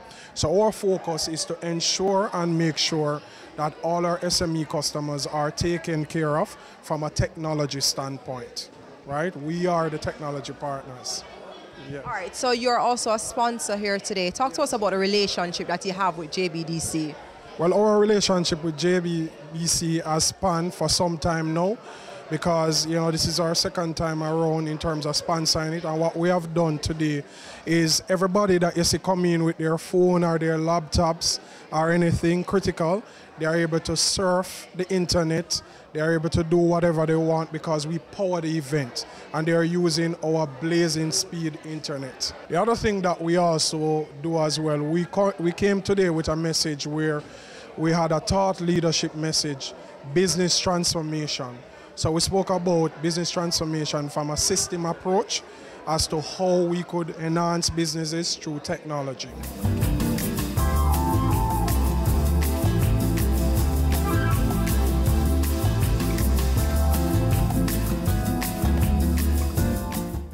Now we're talking about the intimacy of the law. And I like that sort of thinking. And the reason for that really is that one of the things you start doing when you start talking about business is that in particular you start thinking about the contract, the law of contract. And the law of contract, if I were to leave something with you and nothing else, you bear this in mind. The law of contract includes 3 critical phases. There's the entry, there's the performance, and there's a discharge. Those are the 3 intimate elements of the law of contract. And until you get that story of the contract right, you're going to have a problem. And until you get it as well, that the law, and in particular contract law, is not simply something that you deal with if and when you need to. But until you get to and understand that it is in fact a critical tool of commerce. Without it, you cannot undertake your business. Even if you think you are not abiding the law, that you're not concerned with the law, you have absolutely no way of getting around it. There are tax implications, there are setting up implications, there are banking obligations, there are insurance obligations, and I could go on and on and on. And all of them have a legal input at one level or another. We do hope you've gathered some valuable information from the highlights of the 11th Annual JBDC Small Business Expo and Conference. Thanks again for tuning in to Business Access TV, serious about business.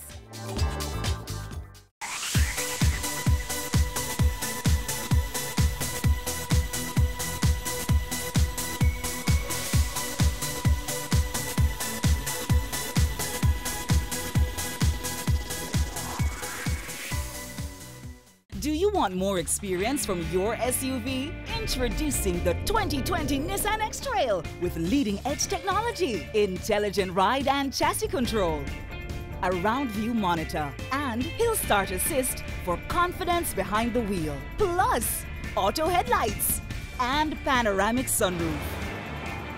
Drive the SUV with more experience. The Nissan X-Trail, available today at Fidelity Motors. Business current affairs you can relate to. Frank, credible discussion. On point, dissecting the issues. Offering solutions to Jamaica's challenges. On Point, Thursdays at 8 p.m. on Business Access TV.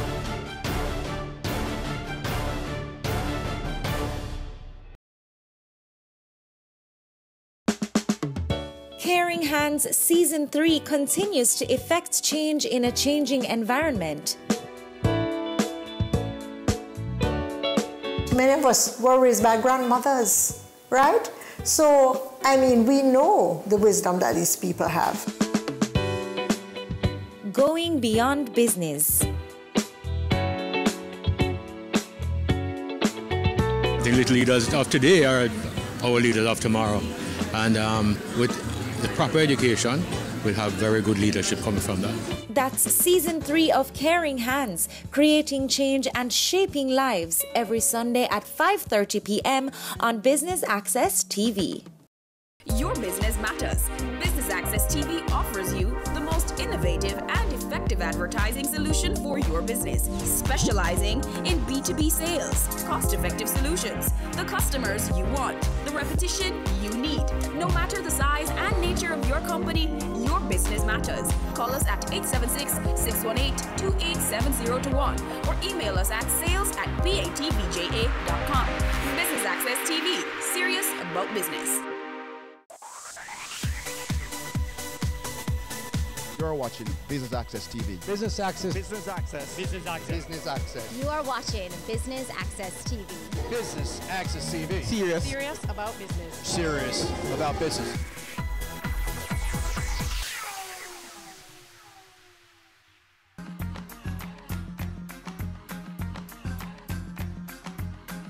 Wealth Magazine is back at it again with Corporate Mingle. Today we're here at the Reggae Mill Bar, where executives, creatives, entrepreneurs are here to mix and mingle. I'm your host, Amita Pasadwe. Please stay tuned for highlights. Thank you to the team from Wealth, and thank you for you being here. We we're here to introduce you to the newest way to deal with Western Union. This is the way of the future. This is how you will be handling your Western Union business going forward. It's called westernunion.com. Grace Kennedy Money Services is in partnership with CME today here at Corporate Mingle. Talk to me about that. So, Grace Kennedy Money Services is the home of Western Union, Bill Express, FX Trader. Today we're here with CME because we have an exciting new product to push, and this is the ideal target audience or corporates. Because you know what? Corporate people, they're always on the go, they're always moving, they don't have time sometimes to just get to a Western Union location to do their business. So we have a platform where they can stay wherever they are as long as they have an internet connection and they can send a money transfer. That's why we're here, we're pushing that. So woo.com is the name of the website, and it allows you to send a money transfer to anywhere in Jamaica or to 200 countries across the world. Wherever a Western Union location is, you can send a money transfer. You need to send some money, you need to send it fast. Register, go on woo.com, send it. All you have, the only money you spent is that money that you're trying to send. That's it. No credit card fees, no processing fees, no transfer fees, nothing. Zero. And you have to be registered. It's a registered service. Part of registration that you have to do, you start online. But you have to satisfy our own Jamaican regulations, Bank of Jamaica regulations. You have to go into a location with your ID that you registered with to validate. And that's it. All we need to do is to be able to see your ID, see you, and know that you are who this ID is. That's it. Once you've been validated, you never have to go back into a location to receive money ever again. It's Corporate Mingle Networking with a purpose. We're here today at the Reggae Mill Bar. Talk to us about what's happening. All right, so this is our fourth staging of the Corporate Mingle, and this is the first time actually coming to this location. We have a mixed crowd because we have Bubble Bee as a sponsor. We have Grace Kennedy, Western Union, Business Access TV, and of course, Adam and Eve Day Spa. So we have a very mixed crowd. We have mature, younger persons here. It's always a new venue, so we kept trying something new so persons don't get used to the same venue, and it's always here again. It's always a new place, preferably somewhere hip. As you see, Reggae Mill is where all the festivities happening now for the young people. We have different networking games. We have our wonderful host, as usual, Amisa. So we're trying to keep it interactive, get persons involved, talking to each other, mingling, networking. Of course, drinks flowing, so people flowing, conversations flowing. So talk to us a little bit in regards to what exactly it is that Bumblebee does. So Bumblebee is a digital media agency, so we look at what we can consider traditional digital media, which is the Facebook and the Instagram and the Twitter and Google, of course. But we are also into programmatic, and definitely the leading product that we offer is Wi-Fi advertising, which is new to Jamaica. So we are partners with Gross Tech, and they are committed to making Wi-Fi like oxygen. So we are committed to helping brands build brand loyalty by helping to make Wi-Fi like oxygen, by partnering and sponsoring that Wi-Fi. So we're the leaders in that regard. We have amazing click-through rates, which is above every other digital platform. I've been here for a very long time. We've been building our product for the past 3 years, and I've been coming here, building networks, building my social network. So this is not my first time I've been here. Tell me about your business, Intranet Solutions. Intranet Solutions, we offer social Wi-Fi to businesses. So instead of persons signing in with a passcode, they use their social media handles. So they use Twitter, Instagram, LinkedIn, whichever handle is there at the time. Once persons sign in, companies get their demographic information because they would have approved and allowed for you to get that information. So it's a way to build on your marketing list and a way to improve your business overall. Talk to me about O'Shane Bryant Fitness. All right, so O'Shane Bryant Fitness, we don't have a fixed location. We're predominantly at UWI Mona campus, but of course we're a fitness entity that's geared towards giving Jamaica the most affordable health and fitness lifestyle. It's a lifestyle, and not a fat thing. Well, it's my second time coming to a mingle. I'm really enjoying it. Perfect place to mingle, to get your business out there and learn about your peers and what's going on.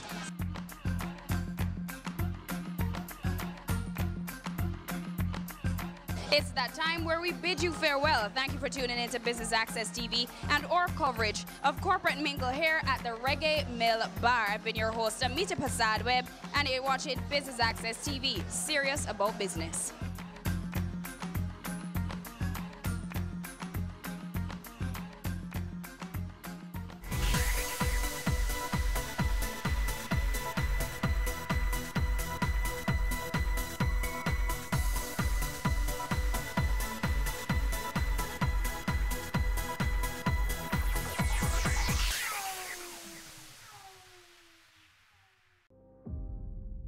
Corporate restructuring services. In today's evolving commercial and economic environment, businesses are continually seeking opportunities to manage operating costs and tax positions, as well as contain cash expenditures. Entity structuring can help achieve these goals, but often presents many challenges for multinational corporations. In addition, the OECD's Base Erosion and Profit Shifting (BEPS) proposals are expected to impact the bottom line of affected organizations and result in some business restructuring. Crow Jamaica delivers an integrated approach to clients' corporate and reorganization needs. Services include simplifying group structures, executing domestic and cross-border transactions including mergers, demergers, disposals, and company migrations, transferring assets and business units, aligning legal structures to business models, establishing national or regional hubs, converting subsidiary company structures to branch structures and vice versa, integrating legal structures following a merger or acquisition, providing practical advice and assistance throughout the planning, development, and implementation phases of corporate reorganizations. Crow Jamaica assists businesses and other advisors in developing and implementing efficient, cost-effective legal structures and business operating models. Our team can help you make smarter, more effective decisions. Let's have a conversation. Contact us at email people@crowjm.com. Website www.crowjm.com.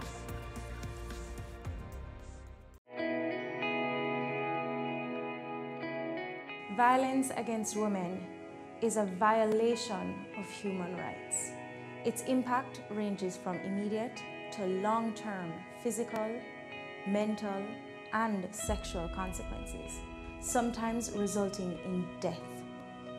It negatively impacts women's general well-being and can prevent us from fully participating in society. Be a better human being. No more violence against women. No more.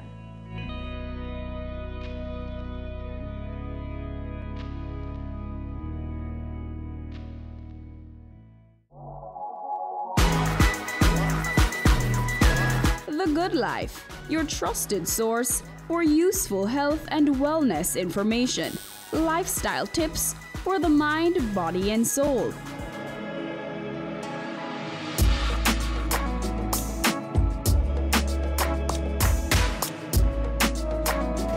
Tune in Tuesdays at 8:30 p.m. on Business Access TV. Have you seen it? It's BATV Live. Live streams of business news weekdays at 7:30 p.m. Stay on point Thursdays at 8 p.m. with our Business Current Affairs show and Weekend Business Report Saturdays at 7:30 p.m. wherever you are. Log on to our Facebook page at Business Access TV or visit our website at batvja.com. Live and at your fingertips. Business Access TV. Serious about business. They say it takes a village to raise a child, but the world will one day need the leadership of that child. The time you spend with your child matters. It stimulates their minds and shapes the way they act. Talk with your children. Help them to better understand the world around them and to value what is truly precious. Above all, the most valuable gift you can give them is love. Play, talk, teach, love. Take the time. It makes all the difference. A message from the Parenting Helpline and Ad Council Jamaica.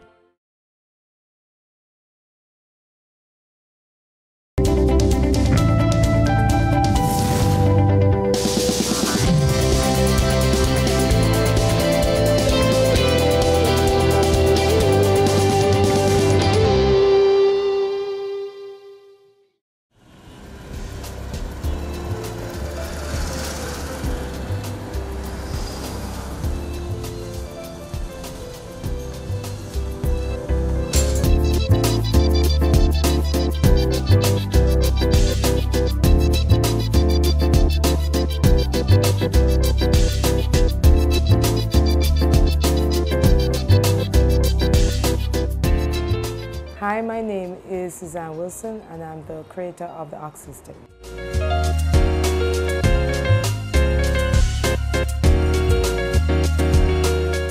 I just felt as if all the hair products I was using in my hair was just not making that difference that I knew was actually possible. So I basically knew something was missing from the products. Every single product that I had tried. It was good, but it just wasn't good enough. And one afternoon, when I was about to start washing, I started to mix a few natural stuff in my kitchen, and I would put it in my hair before the actual conditioner. And about 8 months after I'm doing that every single week, I finally realized that it made a huge difference, and persons were noticing the actual difference. And 2 friends who had salons said, Suzanne, can I try some of it in my clients' hair and see what the reaction is? They really loved it, and then one day I asked one of them, who was not that busy, if she would allow me to actually rent her chair so that I could get in different texture hair, and the rest is actually history.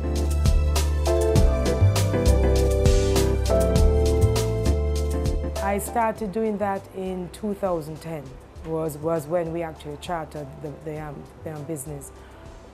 But we really started marketing, social media and so on and so forth about 2 years now, because we were gradually, slowly adding to the hair care line just to make sure that we had a proper system in place. And I mean, we will always be adding, because there will always be things that are needed. We will improve on like something else, so we'll always be doing stuff with our products. We do have a salon, which is our lab. This is actually where we can get proper feedback. We can do trial and error, and we can get feedback also from the clients. We also have a hair care system, shampoo, pre-conditioning booster, conditioner, leave-in rejuvenating mist, serum, hair butter, maintenance oil, and we also have a body butter. But for now, we are kind of concentrating more on our hair care line. In the salon, we only use the Ox System products, except for if we're doing color or we're doing a relaxer.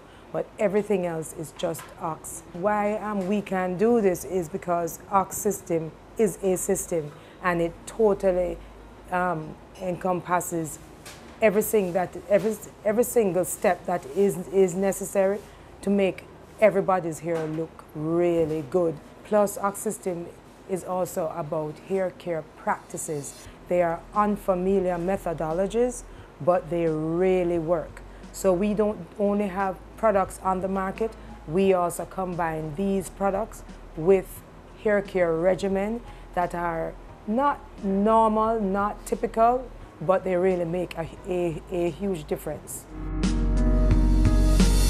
Initially it was OX, but then I realized that another company had the name, and I didn't know who was first on the market. So I said, you know what, how can I make it Ox, where you can still say Ox easily, where it flows off the lips? Just add another X. So to be honest with you, there is really nothing to it. We cater to everybody. Doesn't matter whether you are Black, Indian, white, Chinese. It doesn't matter whether you are a man or a woman. And we also cater to children. It does not matter. Ox is for everybody.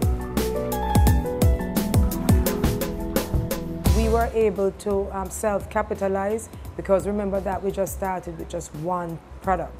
So it has been steady growth over the years. That initial capital was used to buy ingredients and for research and development, and then also, you know, packaging and all of that.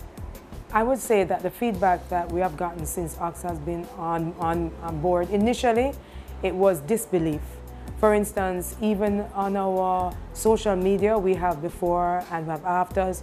Persons have said that it wasn't true, that you know, that these photos were retouched, is weave we put in their hair and all of that. So we have a few disbelievers. Another thing to believe it. Another thing too is we educate from the core. So we will explain to black women especially per se that African textured hair is very fragile and very delicate. There are some people who believe that African textured hair is strong, which is the furthest from the truth. So by dispelling some of these myths, we get a little resistance, you know, people get offended and everything. But let's put it this way. My thing is, if you are not working with the facts and the truth, then you will never get the result the way you want it. Knowledge is power. So we are trying to impart knowledge so that people can know how to properly execute. It's been her experience using Ox and abiding by our unfamiliar methodologies. Since using the Ox product, I've noticed a great difference in my hair in terms of how it feels, how it looks. It's fuller, it's thicker, it's softer. I've had a lot of compliments on my hair, and basically since coming to Ox, all we've been doing is using natural products. We no longer brushes our hair. We comb our hair like once per week, and it's been phenomenal. Natural fabulosity. Hi, I'm Carrie. For me, the Ox system has been phenomenal. I am very bad with my hair. I neglect my hair. I don't moisturize. I don't cover anything. And Susan will tell you that I come here with my hair in deplorable state. But whenever I come and she uses her products, my hair looks fabulous, as you can see now. And it's good for moisture, it's good for the texture of your hair, and I fully endorse the product. Since using the Ox products, I have really been happy with my hair. My name is Elisa. I travel quite often, and I make sure that I stock up on my Ox product, which I use every single day. I didn't think I could go without brushing my hair, but as you can see, I haven't brushed my hair since starting using the Ox product, maybe about 8 months now, and I love my hair. I have friends from abroad who are asking me for the products, and I definitely will be in touch with Susan to get me some products. We do have profits, yes, but it is constantly being reinvested in the business. We are located at 9 Merrick Avenue, which is off South Avenue, and yes, this is a very good location for the business because we are central, and when you think about traffic and all of that, especially when we have clients who come in their lunch times, it's a very good location. The Ox team is based on my husband, Brian Sebastian, who is literally like, he's like part of our business. And then we have our Ox team at the salon, very dedicated staff, very loyal staff, and very also serious about what Ox stands for and the information we are trying to impart to everyone. For instance, Fadia, she saw us on Facebook. She was very interested in the befores and the afters, and she came, and she literally came just to purchase products, but she was so fascinated with the different executions that she saw as opposed to what she was trained to actually do, that she sat there for the whole day. And I said, if you wish, you may come and sit again tomorrow. And she did that for about 1 week. And then I said, well, since you already went to beauty school, would you like to help us? And she said yes, and she is still with us today. It has been over 1 year. A culture of professionalism, loyalty, excitement with respect to what we're trying to impart to the world. Right now, Jamaica, but obviously to the world, we like Ox to be a brand. So we make sure that everybody who works for Ox is very excited and empowered about what we're trying to impart, because, for instance, our unfamiliar methodologies go against the grain. Every cosmetology school, whether in Jamaica or in the world, we say things that are not typical. So anybody who, anyone and everyone who works with us have a loyalty to what we are trying to impact. For the salon, average 8 hours, but for myself and my husband and Sebastian, we never stop working, literally. I mean, there'll be times when I'm on the computer all hours of the night, and so are Sebastian and my husband, Brian. We just never stop working.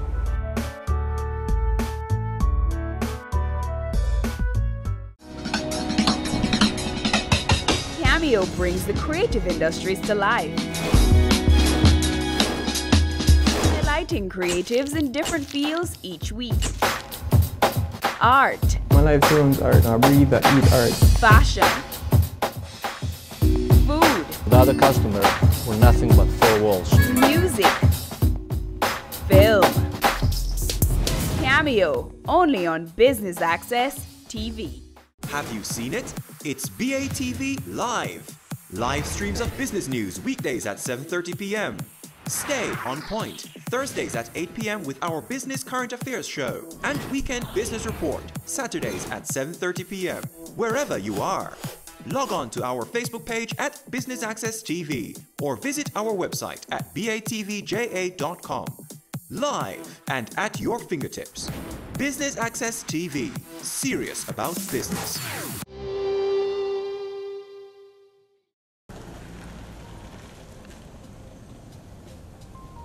We generate new ideas by listening and really paying attention to the needs of people, right? Especially black women, because black women spend the most money on hair care products every single year, no matter where you are in the world. And one of the reasons is because we don't really have the right answers. So when you don't have the answers, you are constantly searching. Since coming here, my hair is no longer relaxed. The texture is awesome. It's soft and it has grown, and the whole system is just tremendous, and I would recommend it to anyone. When you are searching, then you keep buying and you keep buying. So this week you use this product and you think, oh my God, this is supposed to do this. And it doesn't. We listen. We always keep our ears to the, to the ground, and we listen. We get feedback from our clients. I even use myself as a guinea pig. I listen to what the Ox team has to say, because they are dealing with like so many different textures also, and just keeping abreast on what is out there, squashing some of the ridiculous stuff that is out there with proper information. We build a successful customer base. We actually garner them initially from social media, word of mouth, referrals. We hold on to our customer base by making sure that we listen to their needs. We make sure that we offer a website which has tips and advice, how-to videos, so if they can't get in touch. And like I said, we just really make sure that we listen to their needs and we guide them along the way, always. A huge challenge is our unfamiliar methodologies. Our unfamiliar methodologies really go against the grain. Every single cosmetology school, whether, like I said, here or in the world, are going to be opposed to some of what we are teaching. But we are taking it from the core information. So we understand what the biological structure of the hair is with whatever race you are. So if you are African textured hair, like we have photos in our salon that show you the different hair textures. So we say why you shouldn't be doing this. This is the reason why. So it's a very huge challenge when it comes to our unfamiliar methodologies, especially. We are really going against the grain.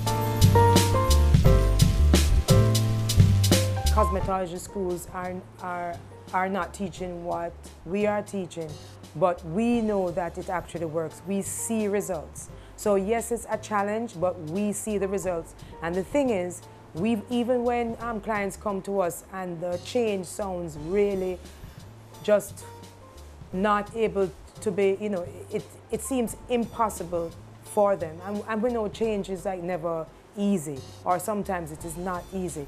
But once persons abide by our teachings, along with using our products, then what you find is that their co-workers or their family and their friends say, wow, what a way we are seeing a noticeable difference with your hair.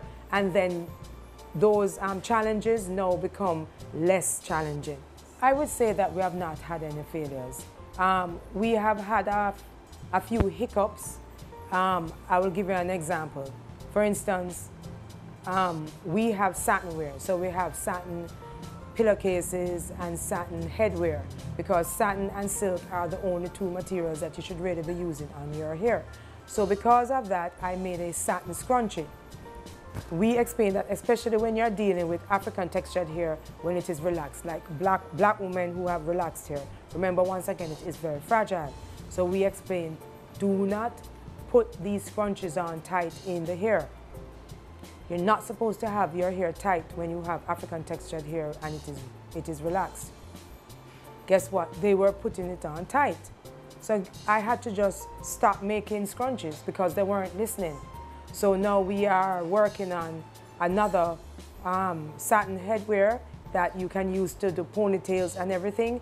And it will be, even if you do try to make it tight, at least it will not be so damaging.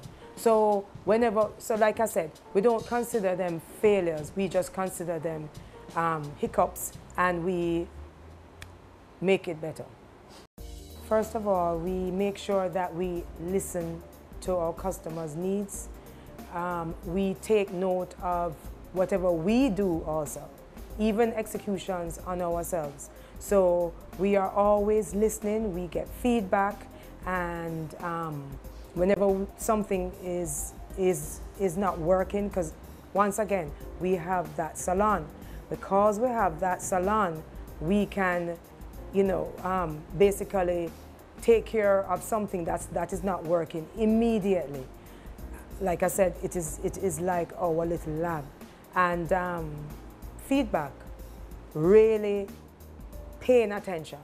We really pay attention to the most minute execution.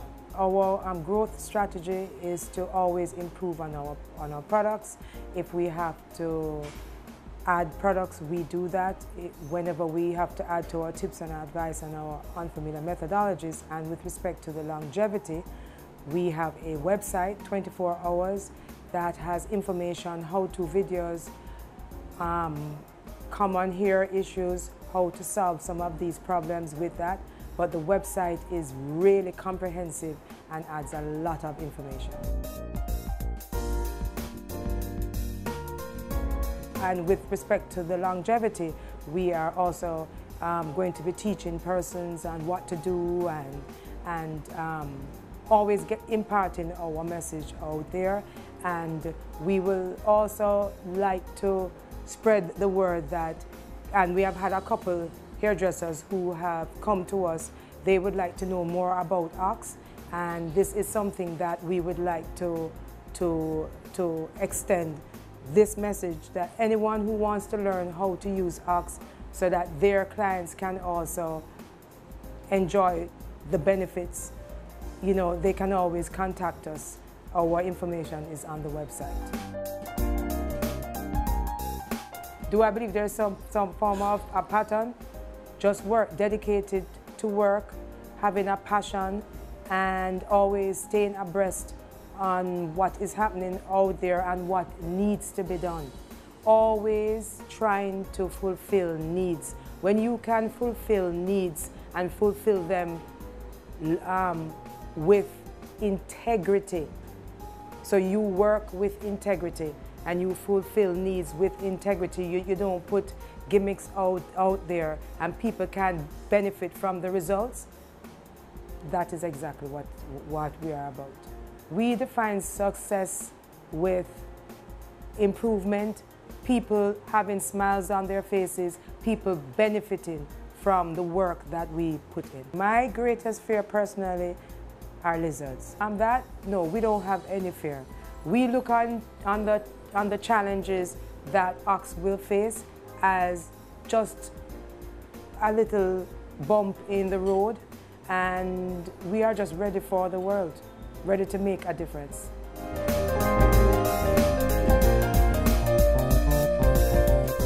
Your business matters.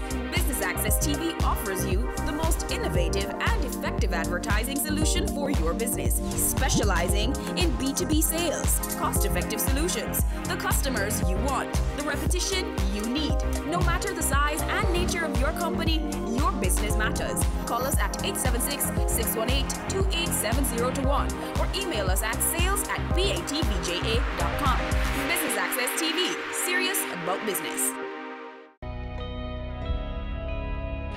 The business community has suffered tremendously due to extortion. Some have not just lost their businesses, their jobs, but lost their lives. This is extremely impactful to the growth of our country and to the progress of our people. We are our brother's keeper. Let's put a stop to this. No more use of force. No more use of fear. No more extortion. No more.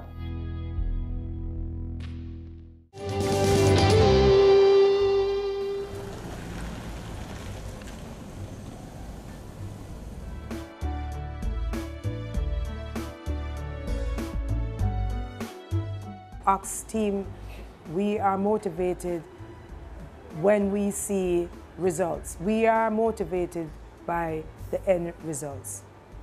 And we just want to make a change. Whenever persons write me on the WhatsApp or they come into the salon or they see me on the road and they say, can you please help me? I am motivated to help them. We are motivated to help them. Hi, Ox Heads and soon to be Ox Heads. I've been using the product for about 5 years now, before the line expanded to having so many products. I first came to know about the product when I saw a young lady. Her hair looked so wonderfully beautiful.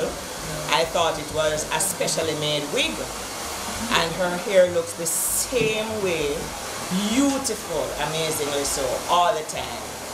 I drove from St. Catherine to Kingston to meet with Suzanne, and she gave me a thorough run through about it was a preconditioning treatment at the time, now called Booster. The value of that being to restore the natural pH balance of the hair so it is most receptive to what you are doing. What stood out to me the most on my first visit was that it was different. I liked the experience, I liked the fact that they were very gentle on my hair. Well, my greatest inspiration is my grandfather. He's no longer alive. I would say just people around me. I'm just motivated when I see other people motivated also, especially my Ox team. They are so motivated that sometimes when I'm so tired, because as I said, we have not had a vacation for such a long time, but when I see everybody just working and getting excited, I'm motivated by that. We are unique in the sense that we educate people. We have a website that's very comprehensive. It doesn't only show our products, but it imparts comprehensive, important information to women and men if they are having problems with their hair. We actually target certain issues, and we have videos explaining these issues. We also, in our salon, we have a salon that use the products. So we are very, very different from a lot of people. My favorite aspect of being an entrepreneur is just seeing my creations and my thoughts come to fruition, making a change, seeing women's, faces light up, having women scream in the salon when they can't believe that their hair can look the way that it does. Just really making a difference means a lot to me. I attribute my success Even though I created, Brian he's the engine behind it. He's the force that says, Suzanne, you need to put that out there, or don't just keep it to yourself and everything. So he has really motivated me. I would say that the most satisfying moment in the business is just seeing the satisfaction on people's faces, seeing the improvement with respect to them listening to us, and then seeing improvement in their hair and everything. I am happy when I see results, see the smiles on people's faces when they write me or they call me or they come in weekly and they say, Suzanne, you know, or to the other team members, look on how my hair has improved. I cannot believe this. Those are the things that make me happy. Some of the sacrifices, we have not had a vacation for the past 2 years. Just not being able to hang out with friends and family as much as we would like to. But like I said, it is for a purpose, and all of that will come in time. Some of the future plans is definitely to be a worldwide brand. We would also like to extend our salon. We would also like to get more into teaching, imparting this information that's unfamiliar, and basically just being more out there where people are more aware of who we are and what we offer and what we are about, and of course extending our product line. My advice to persons who wish to become an entrepreneur is do not allow anybody to squash what you believe in. If it is good for the majority, then you try and capitalize on that talent, whatever it is that you have. Because just always remember this, you are a human being just like they are. Whatever they can do, you can do also. It is very important. That's the way how I live my life, and that's the way how I view others. Nobody is better than you are. So just do whatever it is that you believe in. Do not allow anybody to squash that dream. Don't do it. And that is something I mean 100%.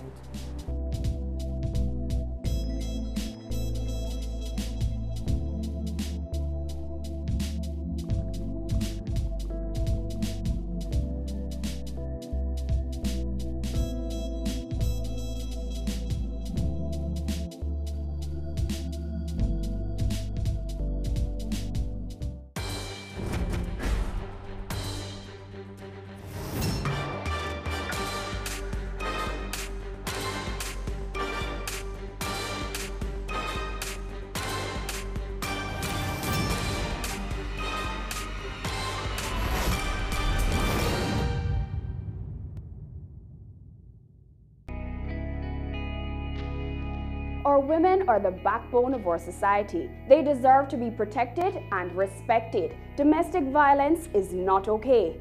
Speak up and speak out. No more violence against women.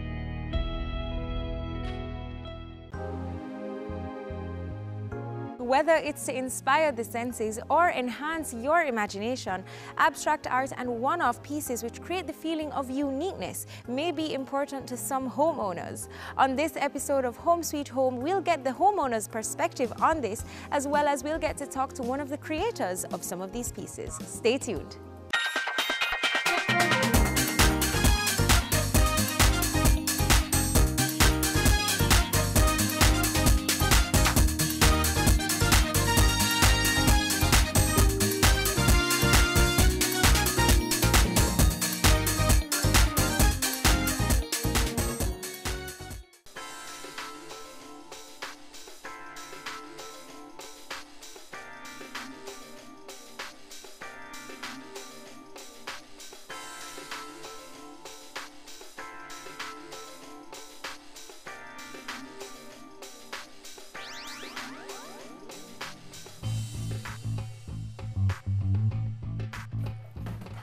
Hi. Hi, Alison. How are you? Welcome.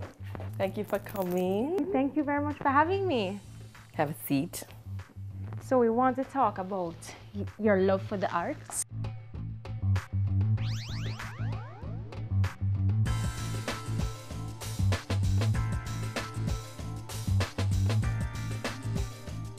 Where do you draw your inspiration from for your own home? I love color. Okay. I'm a colorful girl. If my children are here, you'd say they're colorful people. The three of us together, me and my two daughters, we fill out the whole room with color with our personalities. My husband, not so much. And that's just who we are. We just love a lot of bursts of color. So my couch, for example, is brown. Many people say, Alicia, brown, that's not. But I can put any color I want on the cushions, and I can change it up as much as I feel like. I love dance. I love people. I love anything that means anything to do with God and my faith. We're a Christian family. Those things are important and reflected. I also love flowers, just in case anybody wants to give me any. Hint, hint. Honey, if my husband is watching. Yeah. I also love flowers, and tropical flowers, and the just big bursts of blooms and color are lovely.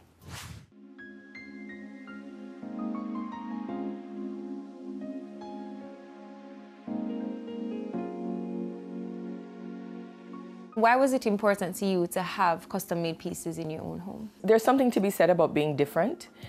I am a Jamaican, and I'm always mindful of the fact that I'm a Caribbean woman and a Jamaican at heart and soul.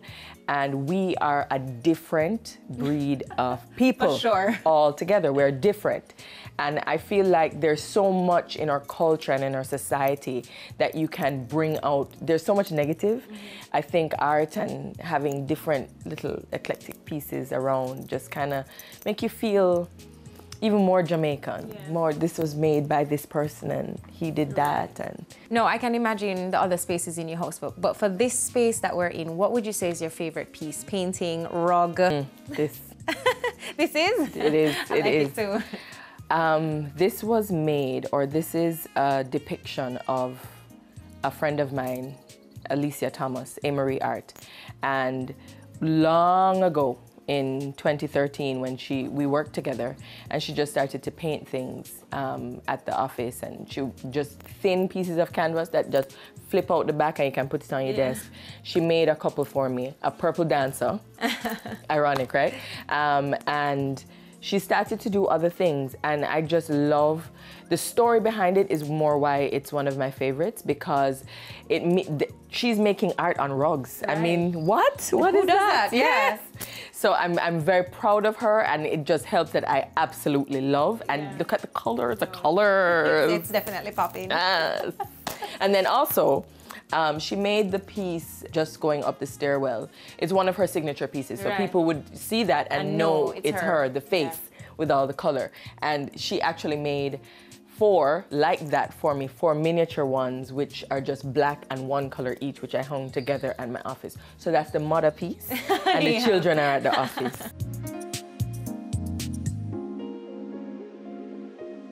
I have other favorites too. I mean, I'm obviously sentimental. So because I didn't want a regular guest book at my wedding when I got married to the lovely gentleman I did 9 years ago. But when persons were coming in, they're like, where's the guest book? Where's the guest book? So instead of writing something, I decided, why not have people paint? So they painted their names on canvas. Oh, nice.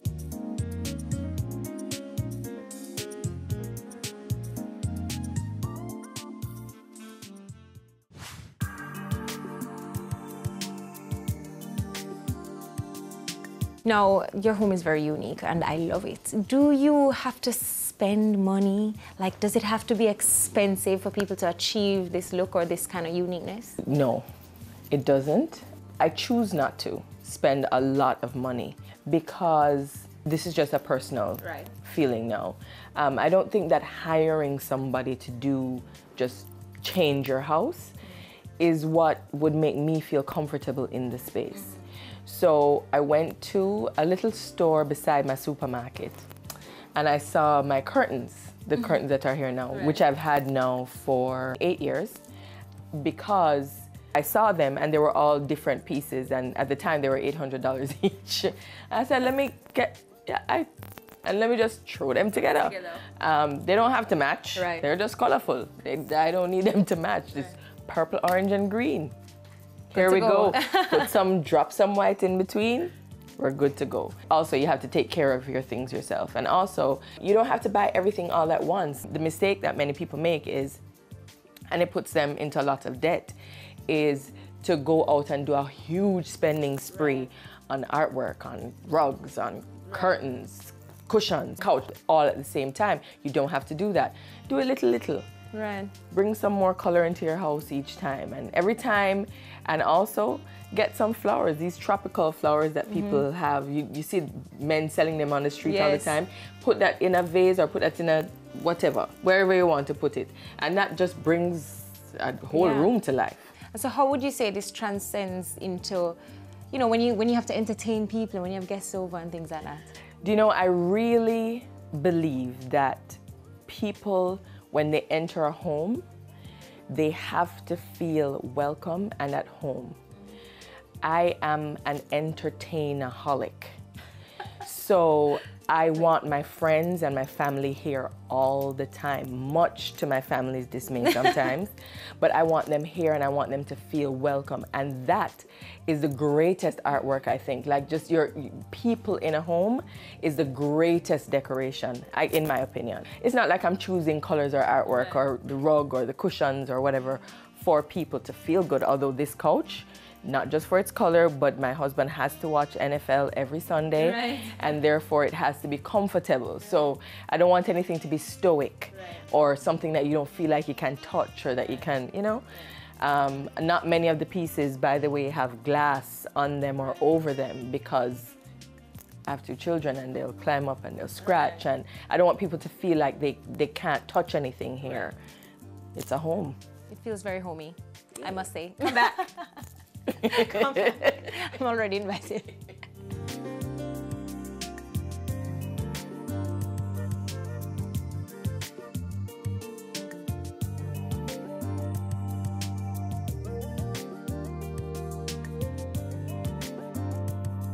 Thank you so much for having us and inviting us into your home. I'm excited to see some of these pieces up close, but thank you so much for talking with us. You're welcome.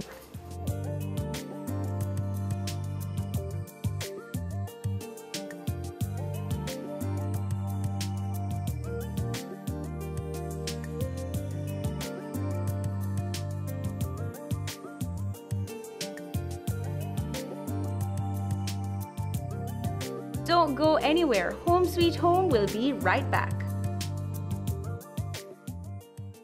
Have you seen it? It's BATV Live. Live streams of business news weekdays at 7:30 p.m. Stay on point Thursdays at 8 p.m. with our Business Current Affairs show. And Weekend Business Report Saturdays at 7:30 p.m. Wherever you are. Log on to our Facebook page at Business Access TV or visit our website at batvja.com. Live and at your fingertips. Business Access TV. Serious about business. Now, before the break, we showed you our visit to Alicia's place, where she chose to decorate with bold, vibrant pieces. She had said that her husband wasn't too keen on decorating, but this homeowner is. Let's take a look. Hi, I'm Garfield Grandison. Welcome to my bachelor pad.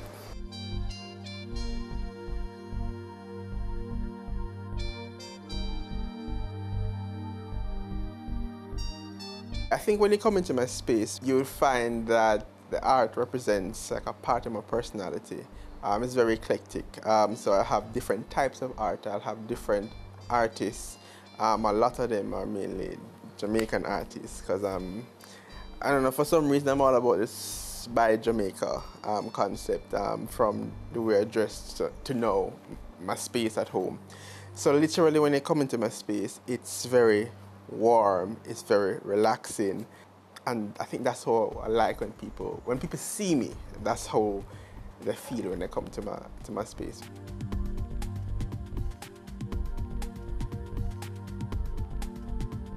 I'm gonna let you know a little secret that a lot of people don't know, and they're probably gonna say I'm a liar, but I'm a homebody. So as much as you probably see me on the social scene or you see me working, blah, blah, blah, I love to be at home. And so for me, I don't often get to spend as much time here as I want to. So when I do, I want to be as comfortable as possible. So when I come home, I want to be able to have a glass of wine, Apple TV. It's just this kind of zen, this kind of, it just relaxes you after you come from work and it gets you ready for the next day. So that's what I want in my space to represent. I don't like monotony.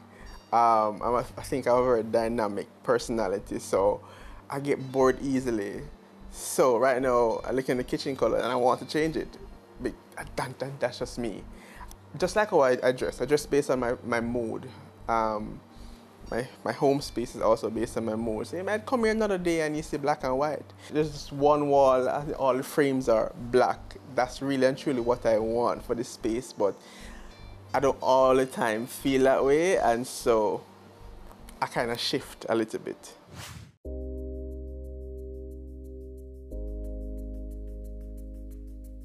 I think my most expensive piece would probably be the Craig Pang Sang piece. And that was, Lord, I had to save up a whole heap for that one. I think that was almost roughly $200,000.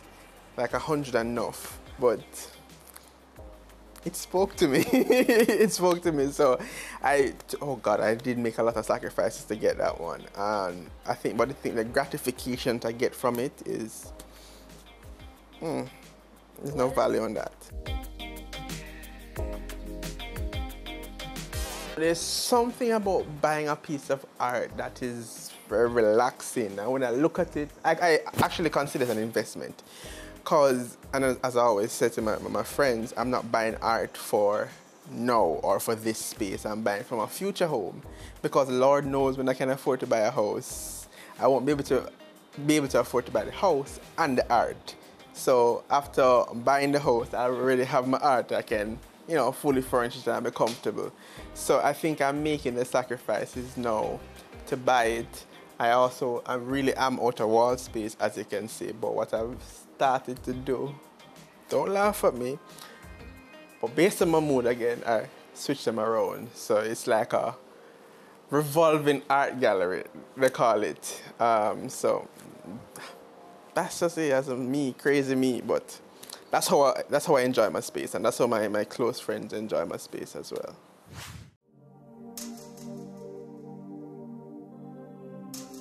I think it's always a nice visual. Whenever I have my little, or whether dinner parties or barbecues or whatever, it's always nice to have that visual element. I mean, there's sometimes when my friends would come over and they're like, that new.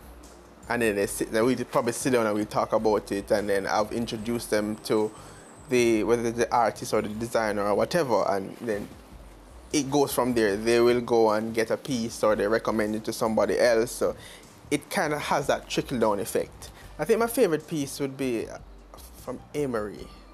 That's one of them. And it's the one with the female form. And I have that in probably everything. I have it in the cup, I have it in the plate, I have it in the rug, I have it in the picture. And I think that's because I have so many strong, influential women in my life. When I first saw this piece, it kind of spoke to me a little bit. I didn't know I would go and get all these different things in it, but it just so happens, it's kind of like an effect, like a ripple effect. I got one and another piece come, and sometimes I have to draw myself back and say, you don't need no more, I've also have some from Crystal Ball, another Jamaican artist. The picture is literally a guy holding his head like this, like he's in despair or something, but my interpretation is not despair, it's just a calm, just a relaxed kind of, getting yourself ready again for the next day. So those are two of my favorites.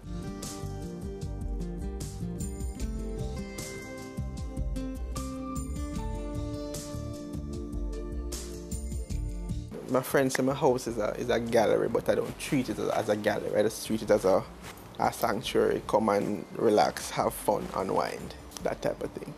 My advice to homeowners, or young homeowners rather, more importantly, in terms of starting out, is to treat a home as you treat an outfit. You know, when you start in a new job, you buy a few staple pieces that you always need, like a white shirt, a black pants, a black pair of shoes. So you have the staple pieces and then you build around them till you have a complete outfit. You have a full suit, like I have a full 3-piece suit pretty much. So I always use that as my little piece of advice to persons, if ever they ask.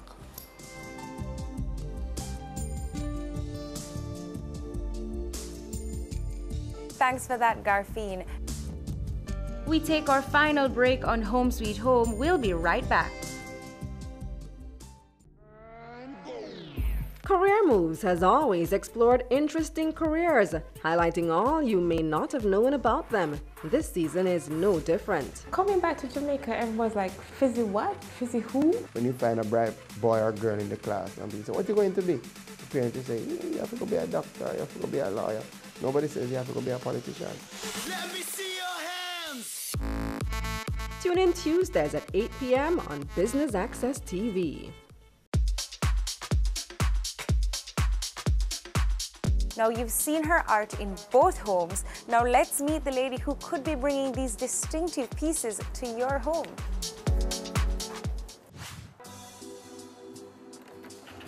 Hi, Candy. Hi, Alicia. Good to see you. Good seeing you too. Thank you.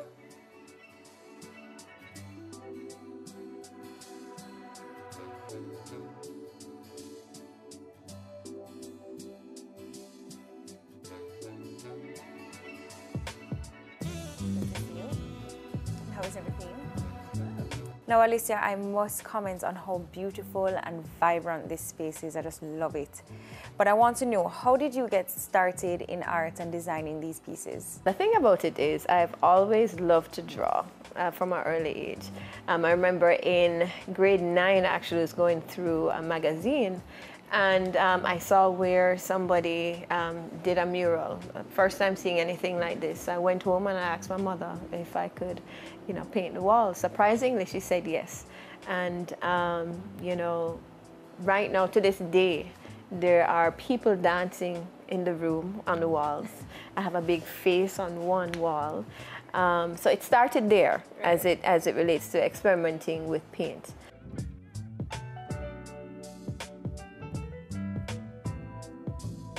It was later in college, overseas, where I visited a friend of mine who was painting, and you know, she gave me my first canvas to work with, and my paintbrush and everything, and she just said paint.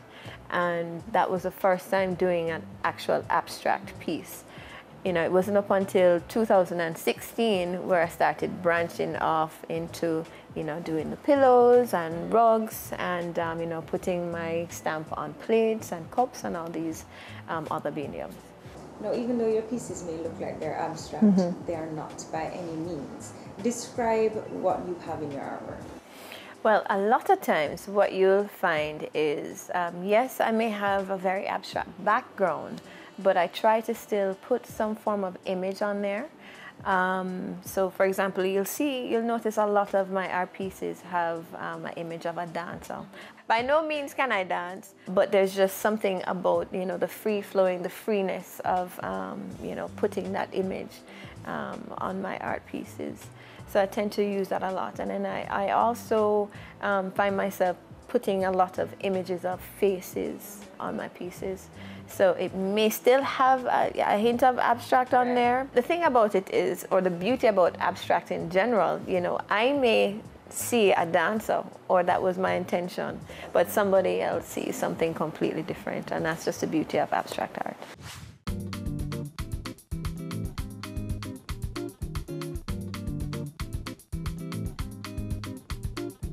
What do you consider when customizing pieces for clients? Do you take into consideration their color scheme, or do you just do your own thing? Well, the thing about it is it depends on the client itself. Sometimes I get clients who actually know exactly what they want. Right. You know, they may say to me, Alicia, I love this piece, but instead of using red here, I wanted to use blue. Or get that client who absolutely have no idea. You know, they have a space and they say they love my work, but they just want me to come in and help them. So in a case like that, I may actually go to that person's home, and the things I look for is the color of the wall, the space itself, how big the space is, the wall space itself.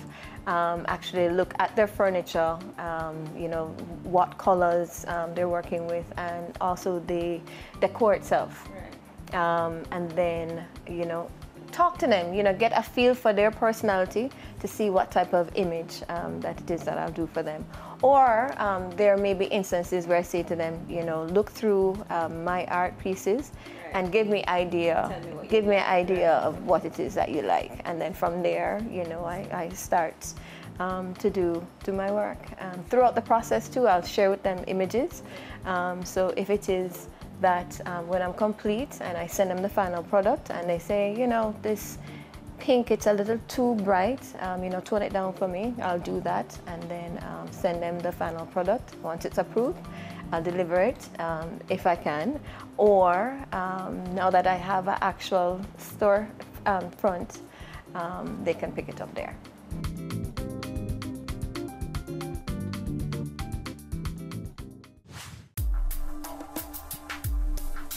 I think art is one of the most important elements of a space. I tend to use a lot of bright and vibrant colors, so it just brings the place to life.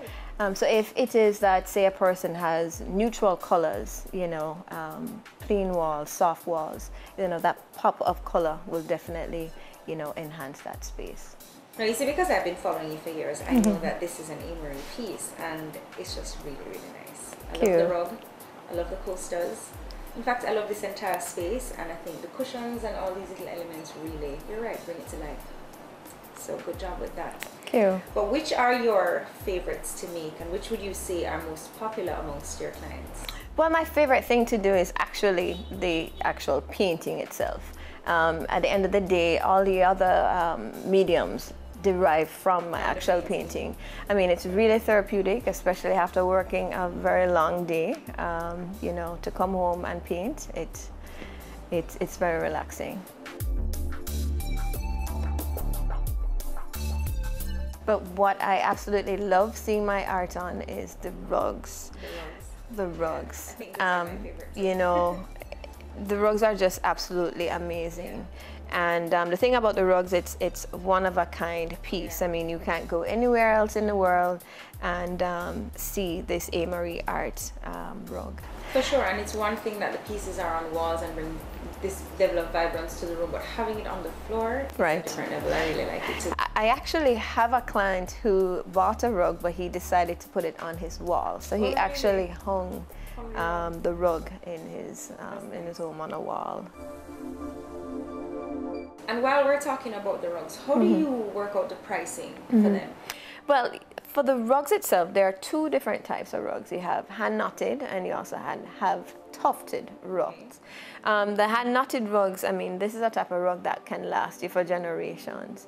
And a rug like that takes on average about 4 weeks to do, versus the hand tufted rugs, which could typically take 1 to 2 weeks to produce. Of course, the price difference between the two types of rugs would vary, but of course, the bigger the rug too, the higher the cost as well. But I mean, like I said, the beauty about the rugs is that it's a one-of-a-kind piece.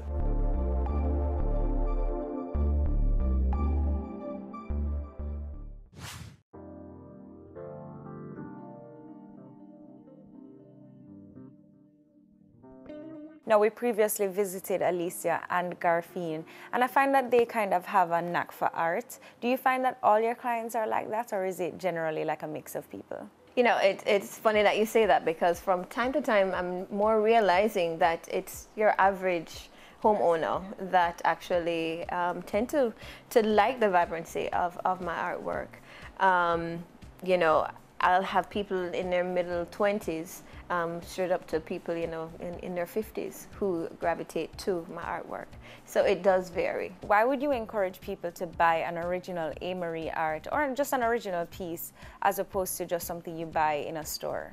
Well, I mean, you know, it's nothing like having your own one-of-a-kind piece on your wall that, you know, you can never see anywhere else. I mean, there may be times where I may have a particular piece and somebody may say to me, Alicia, You know, I want something similar to this, just change the color for me. But then I get those clientele that actually say to me, Alicia, I want you to do a piece for me and for only me. And, you know, for a piece like that, of course, the price would be a little bit higher. Not significantly, but slightly higher. But for that client, they're happy to know that they can't go anywhere else and they won't see that painting anywhere else. And a thing that tends to happen a lot too, I mean, this actually becomes their conversational piece. Right. You know, as they walk in that room, you know, it lights up the space, and it's just a focal point of that space for the client.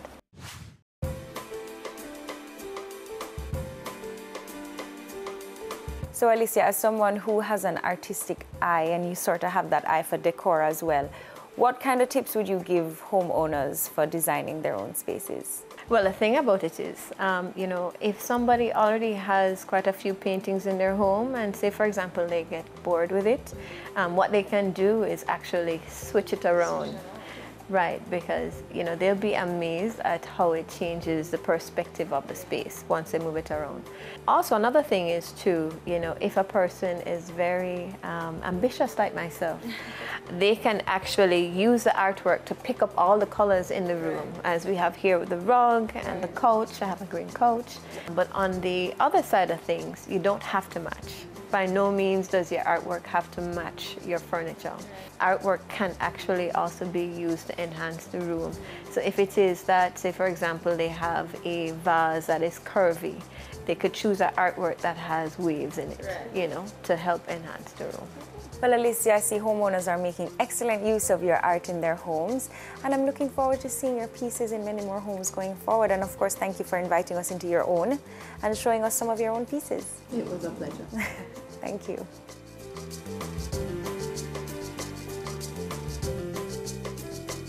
That's all we have time for this week. Tune in next week for another informative episode of Home Sweet Home. And of course, if you have any interesting Home Sweet Home ideas, feel free to call our office at 908-0919.